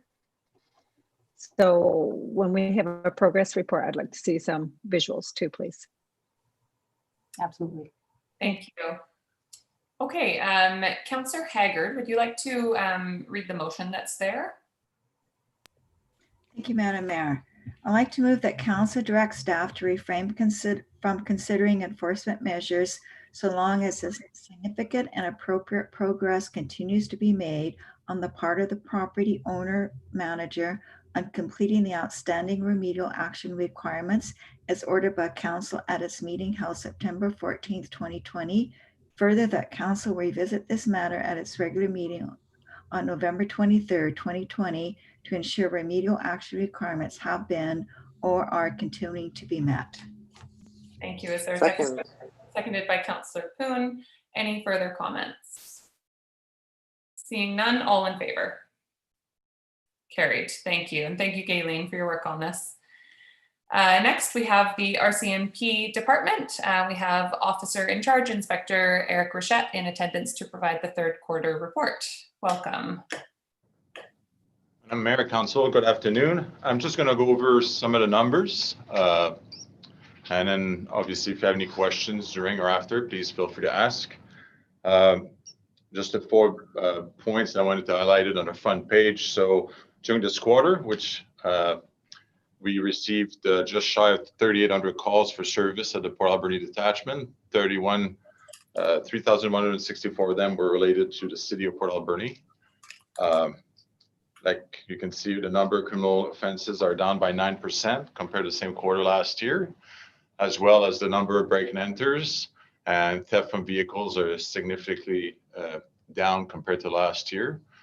One negative aspect is number of domestic violence reports have gone up drastically by 100% compared to the same quarter last year. So 25 to 51 calls. I'll expand a little bit later during the report when it comes to domestic violence and the number of calls we've received during this quarter. Like I already mentioned, so this quarter received 3,164 calls for service, which is slightly lower than the same quarter last year, which was at 3,333. If you break it down in crime type, violent crime, we're at 148, which is basically the same as last year, same quarter. Property crime have gone down from 534 to 437. Other criminal code, which I'll go into details further on the report, 220 to 235. Drug offenses, 14 to 9. Which lead us to the total criminal code, like I mentioned, reduction by 9%. So we went from 915 to 829. And criminal traffic is slightly up from 33 to 41. If you look at violent crime, so we can break it down in all the different offenses, the major ones, they're not all on the report, but the one that are most significant, like I mentioned, assaults. 71 calls for service. When you look at assaults, then you break it down into domestic violence, which out of those 71 calls for service, 51 of them were related to domestic violence. So which leave about 20 assaults involving strangers or people not involved in a relationship. The number of assault with a weapon and bodily harms have gone up from 14 to 22. Harassment slightly up as well from 9 to 14. Robberies quite low, went from 3 to 4. And then you look at sex offenses, which involve sexual assault, sexual interference, and it went from 8 to 7. And uttering threats, 32 to 23. So if you go back to domestic violence here, like the numbers, if you compare the same quarter last year, it was 25 last year, and it went up to 51. And which is, if you compare in the previous years, even though some of the statistics were not obtained the same way, weren't using the same measures, it's quite higher than what historically we've seen during the same quarter. There's different factors to explain that. Obviously, I think it's been well documented, the impact of COVID, which related to financial issues, being confined, lack of support. There's a fact as well as we've been working really hard with victim services, the policing side of victim services, as well as the community side of victim services, to really encourage victims to contact the police and report that, the report will be taken seriously and it'll be investigated and charge will be forwarded if supported. And that may explain as well some of the increase in numbers, but I know discussing with our domestic violence investigator, she's been quite busy and but received a lot of support from ACAUS and victim services as well. So now if you break it down to the next, property crime, which has seen a significantly decrease compared to previous quarter. So auto theft went 7 to 9, which is pretty the same. Bike theft 19 to 11. The main one that's we've seen a reduction of 19% compared to the last quarter, and something we've worked really hard for in 2020 anyway in relation to property crimes, is trying to reduce the number of break and enter to businesses, residences, and as well as others meets garage, sheds. So what we've seen is businesses compared to the same quarter last year went from 24 to 7. And then break and enter residence is slightly up, 20 to 23, and break and enter to other 3 to 8. So if you put all the numbers together for break and enters compared to the same quarter last year, we're down by 19%. Mischief to property slightly up, 114 to 122. We've seen a drastic reduction of theft from 120 to 76. Possession of stolen property pretty low, 7 to 4. Shoplifting has gone down as well. Theft from vehicles. We've done a lot of messaging in regards of a lot of theft from vehicles are related to vehicles that are left unlocked, or there's any properties left in the vehicles that you can see, iPads, laptops, wallet, purse. So we've gone, we did a lot of media releases in the past. It's well documented online and social media to make sure not to leave anything in plain view, make sure to lock your vehicles. So I'm glad to see we've seen quite a reduction in number. We've gone down by 24%, and as well as the number of fraud, 43 to 21. When you look at other criminal code, cause disturbance have slightly gone up. We've seen an increase in breach of probation, which is, I've seen the increases because of the impact of the crime reduction unit. They've been focusing on the individuals on probation, making sure they comply with the conditions attached to their probation orders. And by doing so and doing a lot of curfew checks, that explained the increase from 18 to 24, which is still a fairly low number. So a lot of our clients are on probation, working with provincial probation and provincial corrections, complying with the conditions, which is nice to see. And breach of bail, which is linked to the breach of probation, is 77 to 64. Provincial statute, intoxicating the public, 64 compared to 40 this quarter. Some could be explained that obviously there's way, the less festivals, less public events, obviously had a bit of an impact on number of calls for service. And I'm sure had a direct impact with a lesser number of calls for intoxicated individual in the public. This is kind of a quick survey of the numbers for the Port Alberni detachment for the third quarter. Our numbers are going down. What I did is I looked at the Island District as well to see if we were kind of going the same way. And when I look at break and enters, like the Island has seen a reduction of about 25% so far this year for us from January to August. I've seen a reduction up to like 40%. So, which is a positive story when you come to property crimes. I mentioned assaults earlier, the numbers, like especially domestic violence. I don't have specifically domestic violence on the stats provided by Island District, but I have assaults in general. And if you compare this year from last year so far, we're down by 7% here in Port Alberni, and Island District is down by 2%. So we're doing quite well when it comes to violent offenses. And then we go in general for person violent crime. Island District is basically at even compared to last year, and we're down by just shy of 2%. So we're seeing a bit of a decrease for violent crime, which is a positive thing to see, obviously. So, and property crime, we're down by 7.6% so far in 2020. So I'm hoping that this tendency will keep going towards that and maybe reduce by another 3-4% for the next quarter. We'll see what happens. I don't know if there's any questions from Council or Madam Mayor. Thank you very much. Councillor Paulson.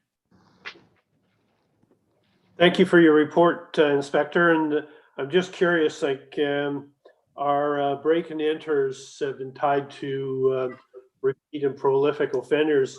Would I be wrong in saying that one or more of those offenders is currently a guest of our prison system?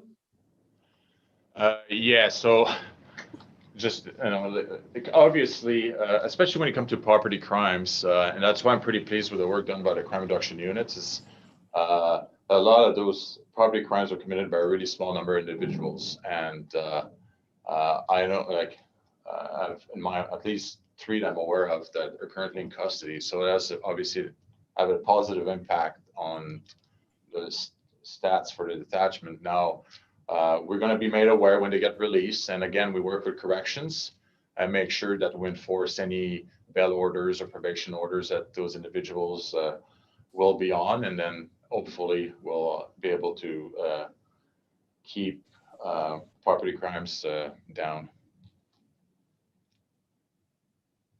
Thank you. Any other questions from council? Councillor Corbeil. Thank you, Madam Mayor, and thank you for your report, Inspector Rochette. Question, I see where drug offenses went from 14 a year ago down to 9. And about a week ago, there was quite a concern about drugs on the street, and there was, a concern of overdoses. And in my coffee club, part of the conversation was, well, why don't they just arrest those guys before they sell those drugs? And I know that sounds awful simple, but I guess I'll ask you that question. Why are these drug dealers not being arrested? Do you not know who they are? And if you do know who they are, what are some of the problems that prevents the RCMP from stopping the drug flow before we have to worry about overdose deaths? Thank you very much. Yeah, so we've been working with what we call FSOC, a Federal Serious Organized Crime team from Nanaimo in Victoria. Obviously, I can tell you we're targeted some of the bigger players in the drug world, and we have done some positive work in regards to that. Obviously, we have to be selective of the pressure for the manpower to deal with some of those files and make sure we target that we're going to get them more for a buck, basically. So if we invest on an investigation, we want to make sure we're going to be successful. So we've been working really hard with, like I mentioned, the Federal Serious Organized Crime Unit, as well as on a side note, and that was mentioned earlier, I make sure that the RCMP is heavily involved with overdose prevention and a community action team as well. Like anything we can do socially before we get to that point, the RCMP tries to get involved in that as well. So, but those are the things that we're working on right now, and there's other projects that are being planned as we speak, and that I'm pretty positive that's going to bring some great results for our community. Yeah, thank you. Thank you very much. Any other questions from council? Okay, seeing none, thank you, Inspector Rochette, for your report with the information, and certainly for all of the work that you and the members and staff at the RCMP are doing. Would somebody like to move receipt? Motion to receive. Councillor Kuhn, seconded by Councillor Solda. All in favor? Carried. Thank you very much. Moving on to item 8 from the Manager of Planning, Development Application and Development Permit for 5269 Pineo Road. Thank you, Madam Mayor.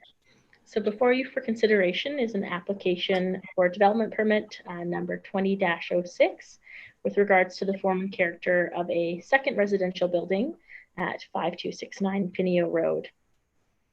The property was recently rezoned from the to RM2 medium density multiple family residential zone in order to permit a second dwelling unit on site.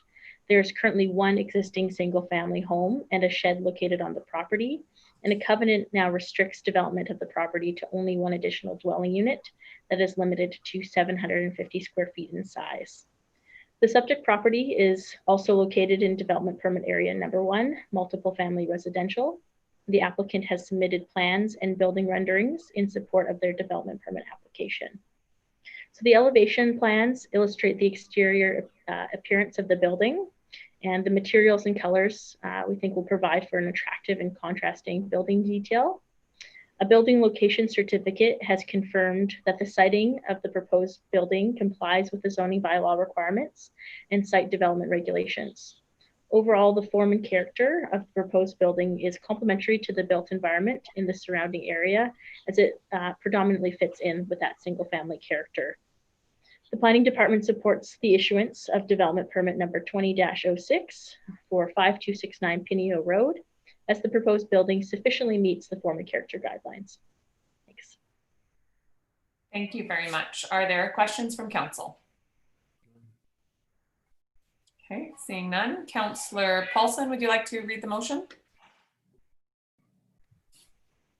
Yeah, I'd like to move that council for the city of Port Alberni approve development permit number 20-06 and that the director of corporate services be authorized to sign the permit, including the following Schedule B development drawings for 5269 Pineau Road, including A, the building location certificate for 5269 Pineau Road, proposed front elevation for 5269 Pineau Road, proposed building section for 5269 Pineau Road, and the floor plan for 5269 Pineau Road. Second. Thank you. Moved and seconded. Any further comments? Seeing none, all in favor? Carried. And next, from the Director of Corporate Services, the Port Alberni welcome sign. And thank you, Madam Mayor. So in April of this year, Council received a presentation from Bill Collette, who's the CEO of the Alberni Valley Chamber of Commerce. In it, he was addressing the welcome signage project. His presentation highlighted a number of welcome signs in various communities on the island and in the province of BC generally. Following Mr. Collette's presentation, Council supported concepts based on similar designs by the Huu-ay-aht, the City of Parksville, Terrace, and Nanoose Bay. More recently, Bill followed up his presentation on September 28th, which identified a particular sign and structure and included speaking to the company that would carry out the works. Since that time, the city has received unsolicited communications from members of the public requesting an opportunity to provide feedback and suggestions to council overall regarding a welcome sign. So this report is in front of council today to just seek council direction as to how the city staff should be managing those requests on behalf of the public for input into the project. And just before I wrap it up, I just wanted to clarify in the report under implications where it speaks to costs spent to date, it noted a $5,700. It would be more accurately reflected if that amount were to say $4,500. Thank you. Are there questions or comments from council?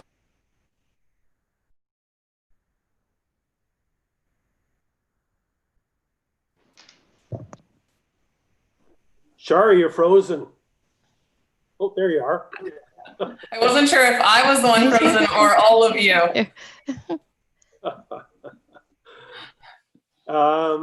Can I comment? Yes, Councillor Paulson. I probably said your name right as I was freezing. No, I think in light of kind of the feedback we've had since the presentation, I think we'd be very remiss if we didn't leave the door open for some public input and for public design. And I know that the designs were presented before were only concepts. They were, I don't think we were ever intended to build them verbatim as they were presented. But quick anecdote, I just had the opportunity to make a whirlwind trip through Highway 1 to Cochrane, Alberta, through central Alberta, through farm country, and back through the Yellowhead route back home. And there's not one community that we drove through, and there would be at least 50, maybe a little more, that didn't have some form of a welcome sign. And what I saw in the welcome signs was a true welcome from the communities. And I think that's something that's missing from our community. And I'd like to see some different designs. And I know there's some sticker shock in the community with regards to the cost. So maybe we can look at something that's not quite in that price range, but I'm fully in favor after having seen small town Alberta and big city Vancouver with making the community welcome to visitors and locals alike. Absolutely, thank you. Councillor Solda. hopefully I don't sign off with the internet, but a lot of the public too are commenting, why are we looking at Pacific Rim Mall to put the welcoming sign? Why not wear it, although it's in the Cherry Creek area, the existing sign, replacing that and making it that part of it and having arrows pointing two directions to our community, right? So I'm just, where it would save some money. So I'm just kind of curious why we went with that direction, and maybe the public needs to hear it too. So I'm not sure how it would save money to go with that location. One sign. Well, there's other signs still. There's a whole other side to town, for instance, coming, you know, around back from Tofino. We haven't decided on a location yet. So there's, that will be a council discussion separate from this one. But we haven't decided on a location. There's a proposed location only. Madam Mayor, just to comment on that, but that's the problem, is that we proposed it, but we didn't clarify it for the public. They think it's going to be there. That is the site. So I think it's important to realize, they need to realize it's a proposed site, and maybe probably when we get comments where they would suggest sites too, like why not hear everything? And, you know, because I'm sure the public have some fantastic ideas too. So, Council, I do have to step out for the commitment that I have, and I will return in hopefully about 15 minutes. Before I leave, I just want to share my thoughts and let Council know that I did connect with Bill Collette of the Chamber late last week on this topic. And I am very excited that we have received some really great initial concepts, multiple, I would say, and ideas and feedback and offers of assistance. And so I think that this is exactly what we were hoping to get from, you know, the signs that were proposed. We want to get input from our community and ideas. So my preferred course of action would be that we put out, you know, a call for anybody who wants to come forward with a concept over the next couple of weeks. And we ask that those concepts be forwarded directly to the Chamber of Commerce, and then the Chamber could bring those back to us with, you know, their input on them, and we could make a decision from there.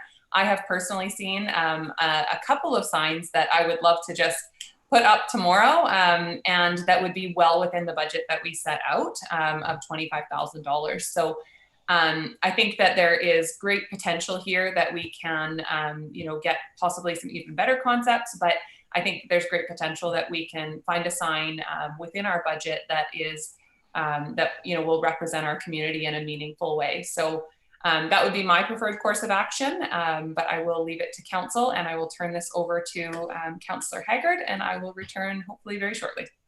Thank you. Great, thank you, Madam Mayor. Just to add to that, if we're going to ask for concepts from the community, they also need to come forward with a projected estimate of cost, because it's great to come forward with the concept, but if it's going to be like a Parksville sign at a cost of $160,000, I don't think that would work for us. We need to also know what the projected costs are going to be. Councillor Poon. Thank you. I agree with the course of action that Mayor Minions has proposed. I believe that in deciding a location for the sign, we need to consider the highest impact location. We have to consider, you know, will the sign be readable and things like that. You know, if people are driving too quickly, they're not going to read it. Thank you. Thank you. Any Councillor Paulson? Just with regards to Councillor Sola's query about location stuff, and maybe it's just semantics for a lot of people, but that corner is actually physically where our city boundary starts. Anything outside of that, anything further east of that is actually in a regional district. And once again, in any of the cities or towns that I traveled around and saw, the actual welcome sign was welcoming them to that particular community at their boundary. Some of them were regional districts, but they didn't have Cherry Creeks and Beaver Creeks built right up against their communities. So you know, location, I think is semantics, that can be decided later, but I'm pretty sure that's why that particular location, that's where the actual city physical boundary begins. And many people may not know that. Councillor Solda? And I would agree with Councillor Polson, but there's 2 entries into our community. And so that's another question to ask. Do we to put in 2 signs? So you go left or you can go right. So that's something that has to have a discussion too, eventually. Maybe we've got enough money to do 2 signs. Councillor Washington? Thank you, Madam Mayor. Actually 3, because when you come across from Tofino Ucula, you're coming into Port Alberni too. So does anybody have a motion or any other comments before somebody decides to make a motion for council direction? Councillor Polson? Well, I'd just like to follow up on Mayor Minion's thought that that we put forward a motion to encourage designs, and I like your comment about the design should be accompanied with a cost as well. But I'd like to see 3 or 4 or half a dozen different concepts with different costs. So I would make that motion. I second that motion. Thank you. Councillor Solda? So could we also add in where the location of the sign too? Could that be added into this motion, Councillor Polson? Because I think it's important to hear. I think that would be a separate motion. Right now, we're just looking at the actual sign. I think that would be a separate discussion. So, Madam Mayor, would you recommend that a motion be made right after this motion, or what is your recommendation then? Yeah, but I'd like to do one motion at a time. That's fine. Councillor Poon? I think that we should decide on the design of the sign first, and the location can come after once we find a design. Councillor Solda? Oops, you're frozen.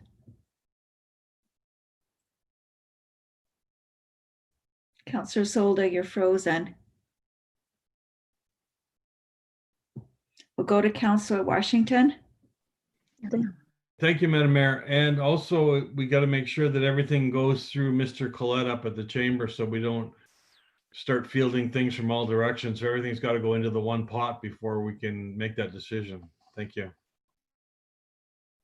Okay, back to you, Councillor Solda. So I missed that whole little conversation after I finished because my computer went down again. The location, the reason I'm saying to ask about the location right at this moment too, is because we're already asking the public to put some input on the sign. And why not kill 2 birds in 1 stone instead of having to do 2 separate things? It doesn't mean we're going to go with the location. It just means that we would like some input on the location as well as what the sign should look like. And that's why I would like to see that the location also added to it. Okay, so Councillor Polson, we have a motion on the floor. Would anybody like to second that? Second. Seconded by Councillor Washington. Any other comments before we vote? All in favor? Any opposed? Okay, Councillor Solda, did you wish to make a motion on the location? Yes, Madam Mayor. I would also like to have input from the public on the location of the sign as when it's chosen. Would anyone like to second that motion?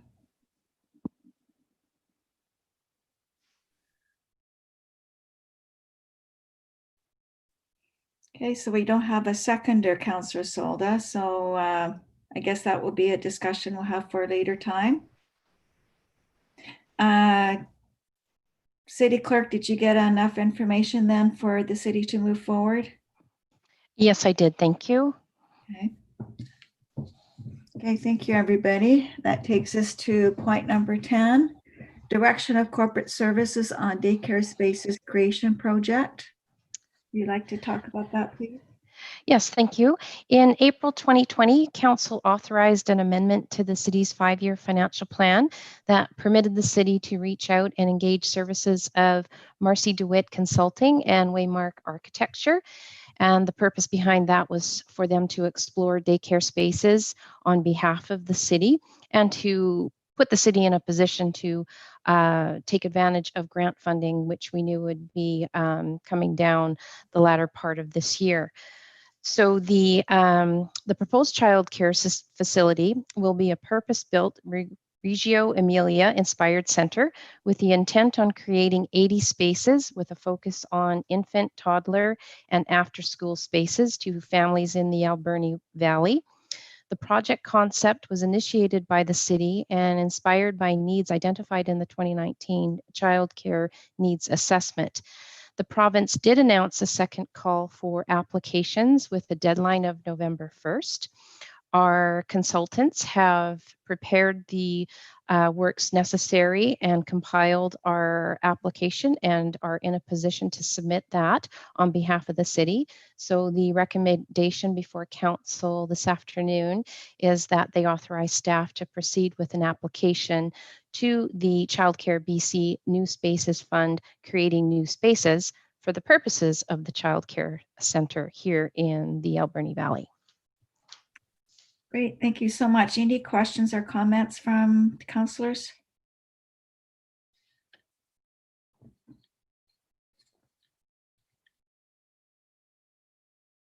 No questions or comments?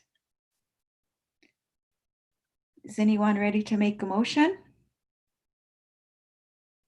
Councillor Kerbiel? Thank you, Madam Mayor. I move that Council for the City of Port Alberni authorize staff to apply for funding to the Child Care BC New Spaces Fund, creating new spaces for the purpose of creating a new child care center. Second, Madam Mayor. Seconded by Councillor Washington. Any other questions or comments before we take a vote? Okay, I'll call for the motion. All in favor? Any opposed? Thank you very much. Number 11, CAO, Clock Tower Project. Thank you, Madam Mayor. Council, you will recall that the Clock Tower project previous to 2020 was considerably underfunded. And in the 2020 budget, Council included an additional $150,000 from Parks and Recreation Reserve toward that project. At that time, you were aware that that still left us short of funding to complete that project. And your direction was that we seek grant funding to close that gap. We have been successful. We've been notified, it's not public yet, we've been notified that we are going to receive $76,818 in grant funding toward that project. That leaves us now with a shortfall of $101,932. The recommendation before you is that you allocate that amount of funding from two sources, that you allocate $60,000 from the Strategic Initiatives Operating Reserve and $41,932 from the Reconciliation Reserve Fund. The Strategic Initiatives Operating Reserve, as you'll recall, was set aside by Council first in 2019 and then carried forward to 2020 for the purpose of pursuing projects identified in the city's strategic plan, and this being one of those. The Reconciliation Reserve Fund, Council set aside $50,000 this year in the operating budget for projects that advance recommendations from the city's Reconciliation Committee, and again, this being one of those. So Council, the funds are available to be allocated if you so choose. I'm happy to answer any questions about this. Great. Well, I, for one, am very happy to see this project moving forward, and I'm grateful that the city staff was able to get some funding for this project. I think it's going to be a huge asset to the Harvey Key area, and I think it's going to be a huge step in reconciliation as well. Comments or questions? Councillor Poon, then Councillor Polson, then Councillor Cabeal. Well, I'm really excited to see this project move along and very excited to hopefully see it done soon. Thank you. Thank you, Councillor Poon. Councillor Polson? I just want to reiterate what the other councillors have said, that this project has been in the hopper for about 5 years now, and I'm just so absolutely thrilled to see us to this point today where we can actually get on with the project. It's a structure that's an icon for our city, and I think it really warrants us paying attention to it and maintaining that icon in our community. Good work, and I'm just excited to move on and put this in our rearview mirror. Thank you, Councillor Polson. Councillor Cabeal, then Councillor Washington. Thank you, Madam Mayor. Well, I too want to see this done. I do recall we talked about this once before, and one of the reasons, if I'm not mistaken, for the cost being much higher than we had anticipated was the lead paint issue. And at that time, I recall talking about, maybe we need a second opinion from an industrial painter to go look at that. And I guess questioned through the chair to the CAO, was that ever done? And if it was done, what did we hear?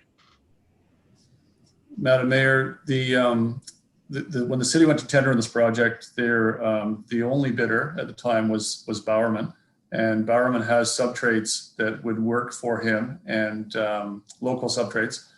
We have not gone for an opinion on paint as far as outside of that process. The issue isn't so much the paint as introducing the dust from the paint into the environment. So if we are going to grind and cut on that structure, then we're told that in order to be within regulation, the entire structure needs to be shrouded and all that dust captured and collected, and the appropriate personal protective equipment and whatnot implemented. So that is what drives the cost on this. I don't know that bringing an opinion from a painter is going to change that. Thank you. Councillor Washington. Thank you, Madam Mayor. Again, like the other councillors, I'm thrilled this is going ahead, and have to remind us all that the longer we drag our heels on this project, the more money it's going to cost us.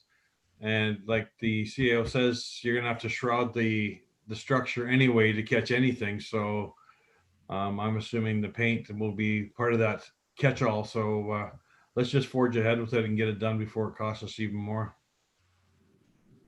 Thank you. Any more questions or comments for the CAO? Councillor Washington, would you like to make the motion, please? Thank you, Madam Mayor. I move that the council direct staff to amend the city's 5-year financial plan, bylaw 2020-2024, bylaw 5003 by allotting $101,932 in the year 2020 for the completion of the clock tower project, with $60,000 being taken from the strategic municipal operations reserve and $41,932 being taken from the reconciliation reserve fund. Second. Seconded by Councillor Poon. Any final questions or comments before we call for the motion? All in favor? Oh, sorry, Councillor Polson. Oh, I'm just throwing a little levity in this. In the report, there's a black and white photo, and the front end of my old Z28 Camaro was in that photo. Mr. Corbeil, you remember that car? I got a lot of trouble in that car.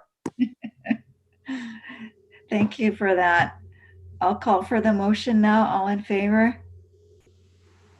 Any opposed? Motion carried. Thank you very much. Okay, moving on, bylaws. And who's speaking to this? Is this the city clerk? No, Chair Haggard, I believe that would be either the Director of Finance or the Deputy Director of Finance. Okay, Director of Finance, are you for this? Madam Mayor. Yeah, so what we have is the permissive tax exemption bylaw in front of council for adoption. At our prior meeting, we brought forward the bylaw for approval, and we provided the first 3 readings, and now we're looking for adoption at this meeting. Any questions or comments to the Director of Finance?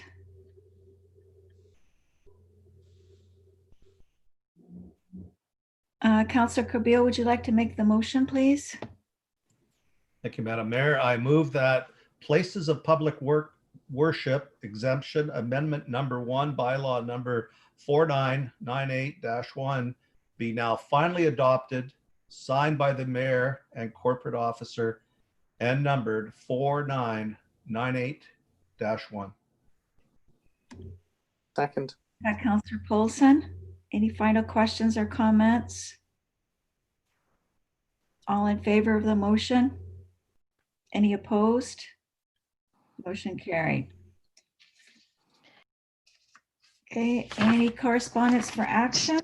Sorry, if I may, just back up to the permissive tax exemption bylaw 4997-1, which is the permissive exemptions. Councillor Corbeil read the motion that pertained to the public worship piece, which we also need. We missed a step. Thank you, City Clerk. Would you like to read that motion as well, Councillor Corbeil? Thank you, Madam Mayor. I move that permissive tax exemption bylaw 2020 amendment number 1, bylaw number 4997-1 be now finally adopted, signed by the mayor and corporate officer, numbered 4997-1. Second. Seconded by Councillor Poon. Any final questions or comments? All in favor? Opposed? Motion carried. Thank you, City Clerk.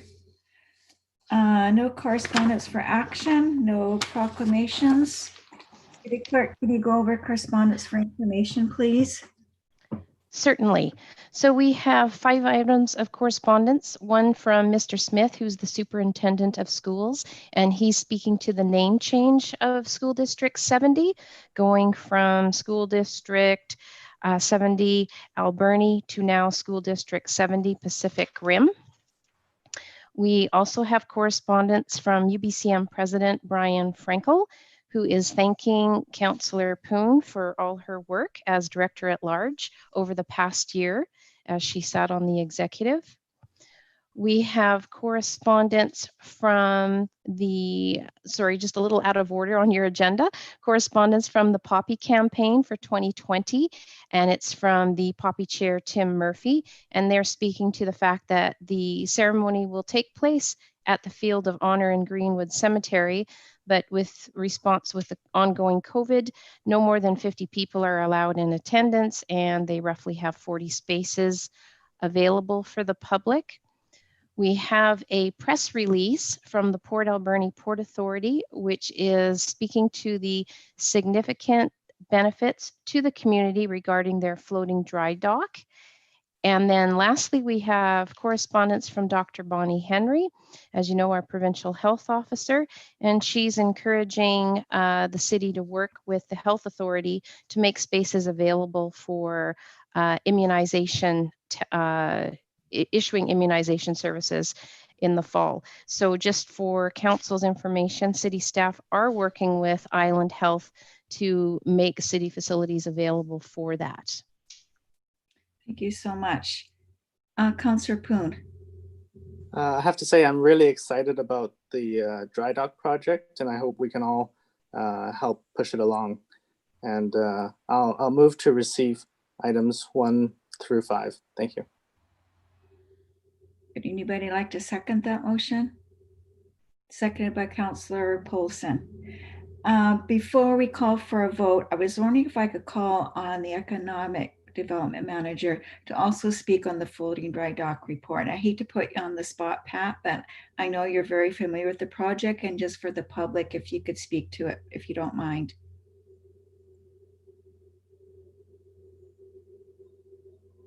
Pat, are you still on the call? We show that he is here.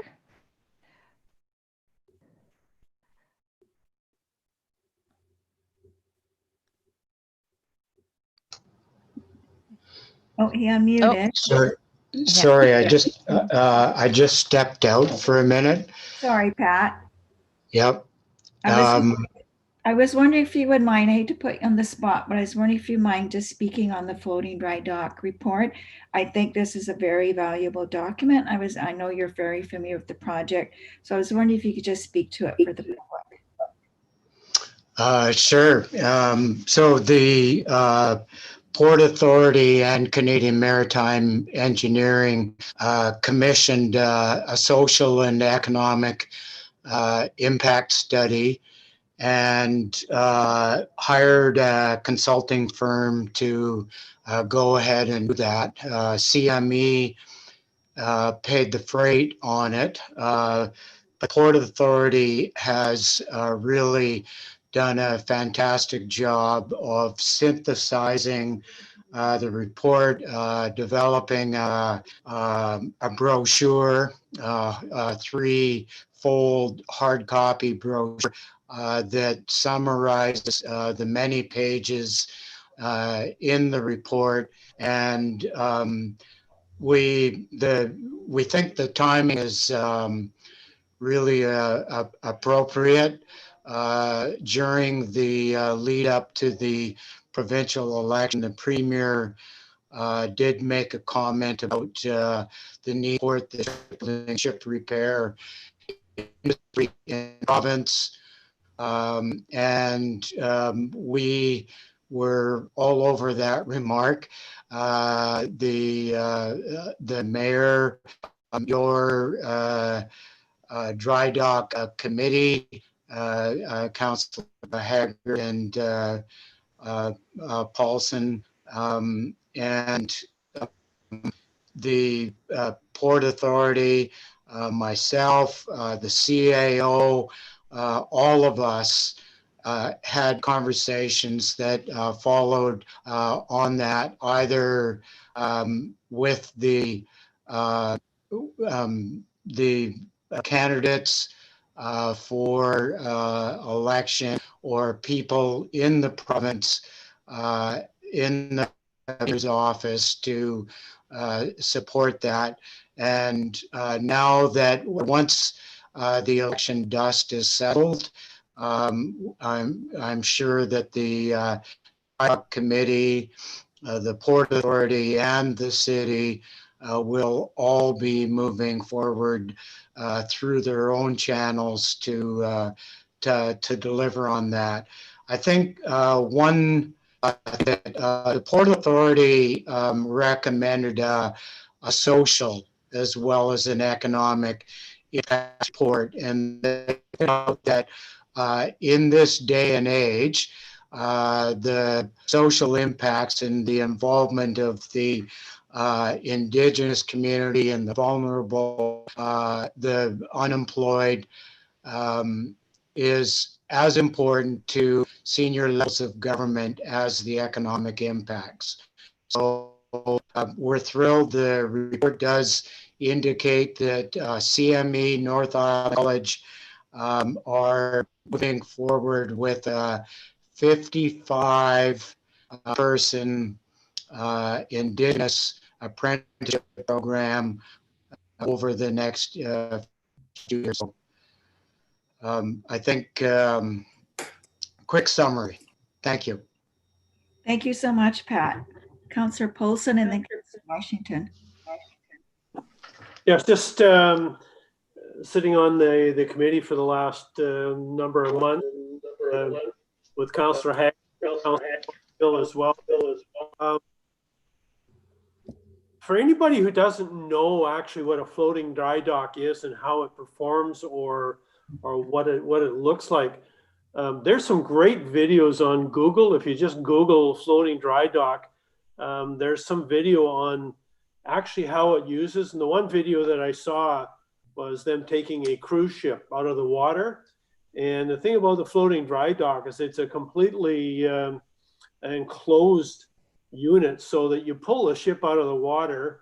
I think it would address a lot of the concerns with people that may have some questions about the environmental impact if they actually saw one in operation through video. And I would just suggest anybody that's interested, maybe just give it a quick Google, and it'll give you a clear indication of what a floating dry dock actually is.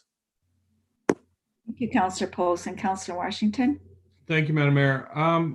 When this is all and done, which I'm hoping it will get done in a relatively short time, who will actually own the dry dock? Will it be the Port Authority or will it be CME? I think those discussions are still taking place. Thank you. So the dry dock is certainly one of my priorities, and I think it's a priority of Council for Economic Diversification as in our strategic plan. So we'll keep working towards that.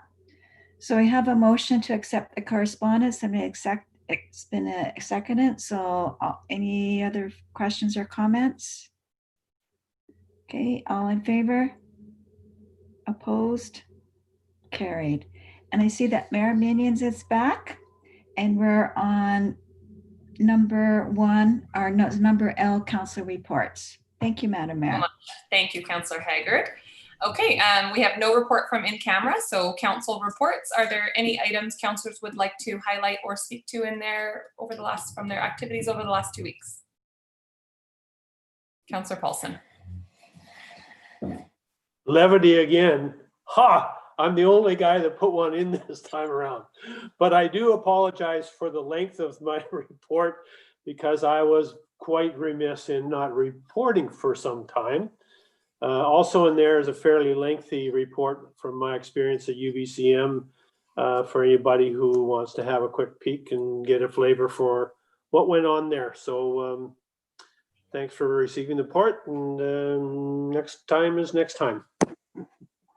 And thank you, Councillor Paulsen, for always writing a report about UBCM as well. It is super helpful to see what other councillors are seeing and learning at the sessions that they're in, since we do typically, not all attend all of the same sessions. There's so many options at UBCM.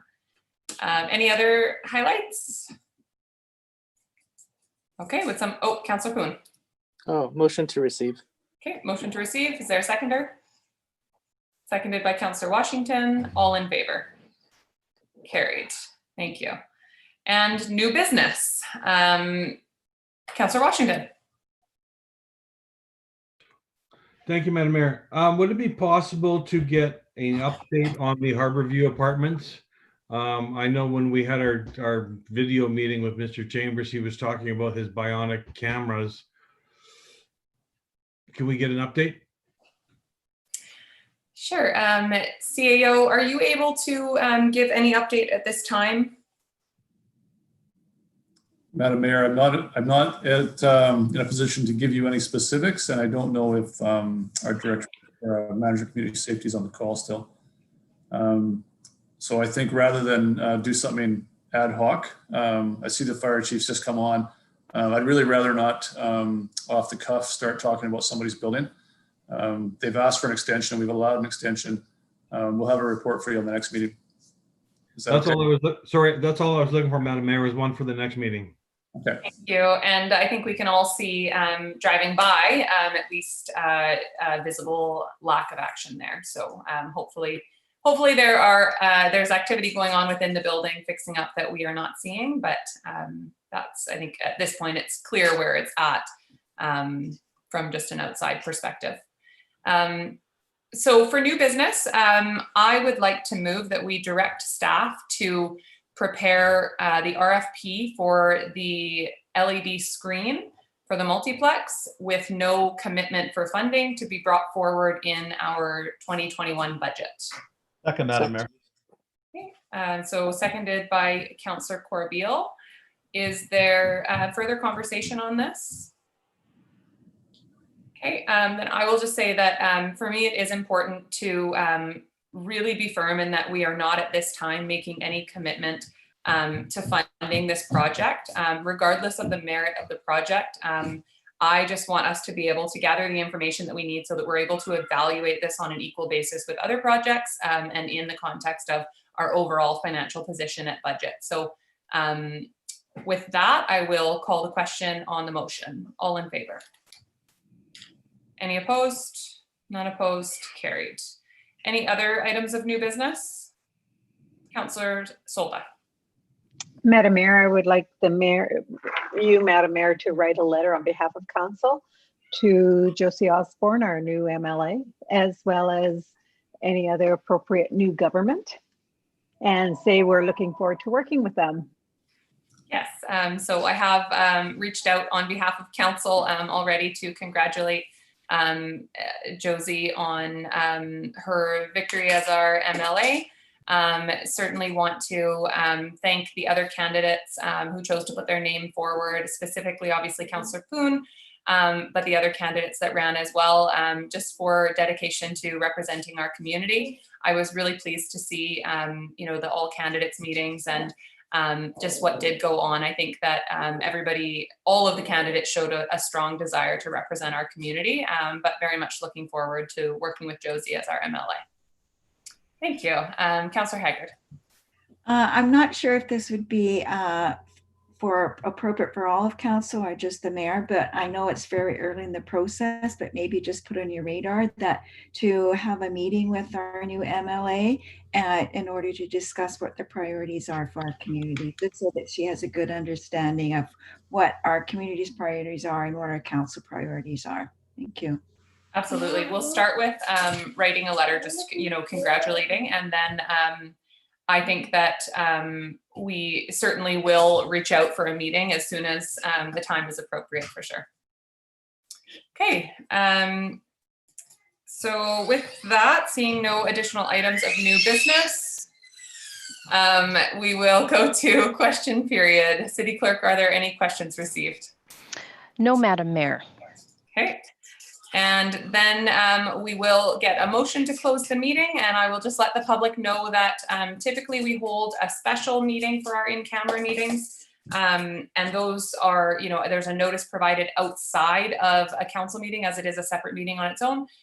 Today, our in-camera meeting is just at the end of the meeting, so that's why it looks a little different than it sometimes does. It's just a slightly different process. Okay, would somebody like to make the motion that is written? At the end of the agenda. Councillor Paulson. Boy, there's a big hesitation move there. Motion to close the meeting to the public. The council closes the meeting to the public pursuant to sections 91E of the community charter for the purpose of considering the acquisition, disposition, or expropriation of land or improvements, and where the council considers that disclosure could reasonably be expected to harm the interests of the municipality. Thank you. Is there a seconder? Seconded by Councillor Corbeil. All in favor? Carried. Thank you. So we will recess to get to end the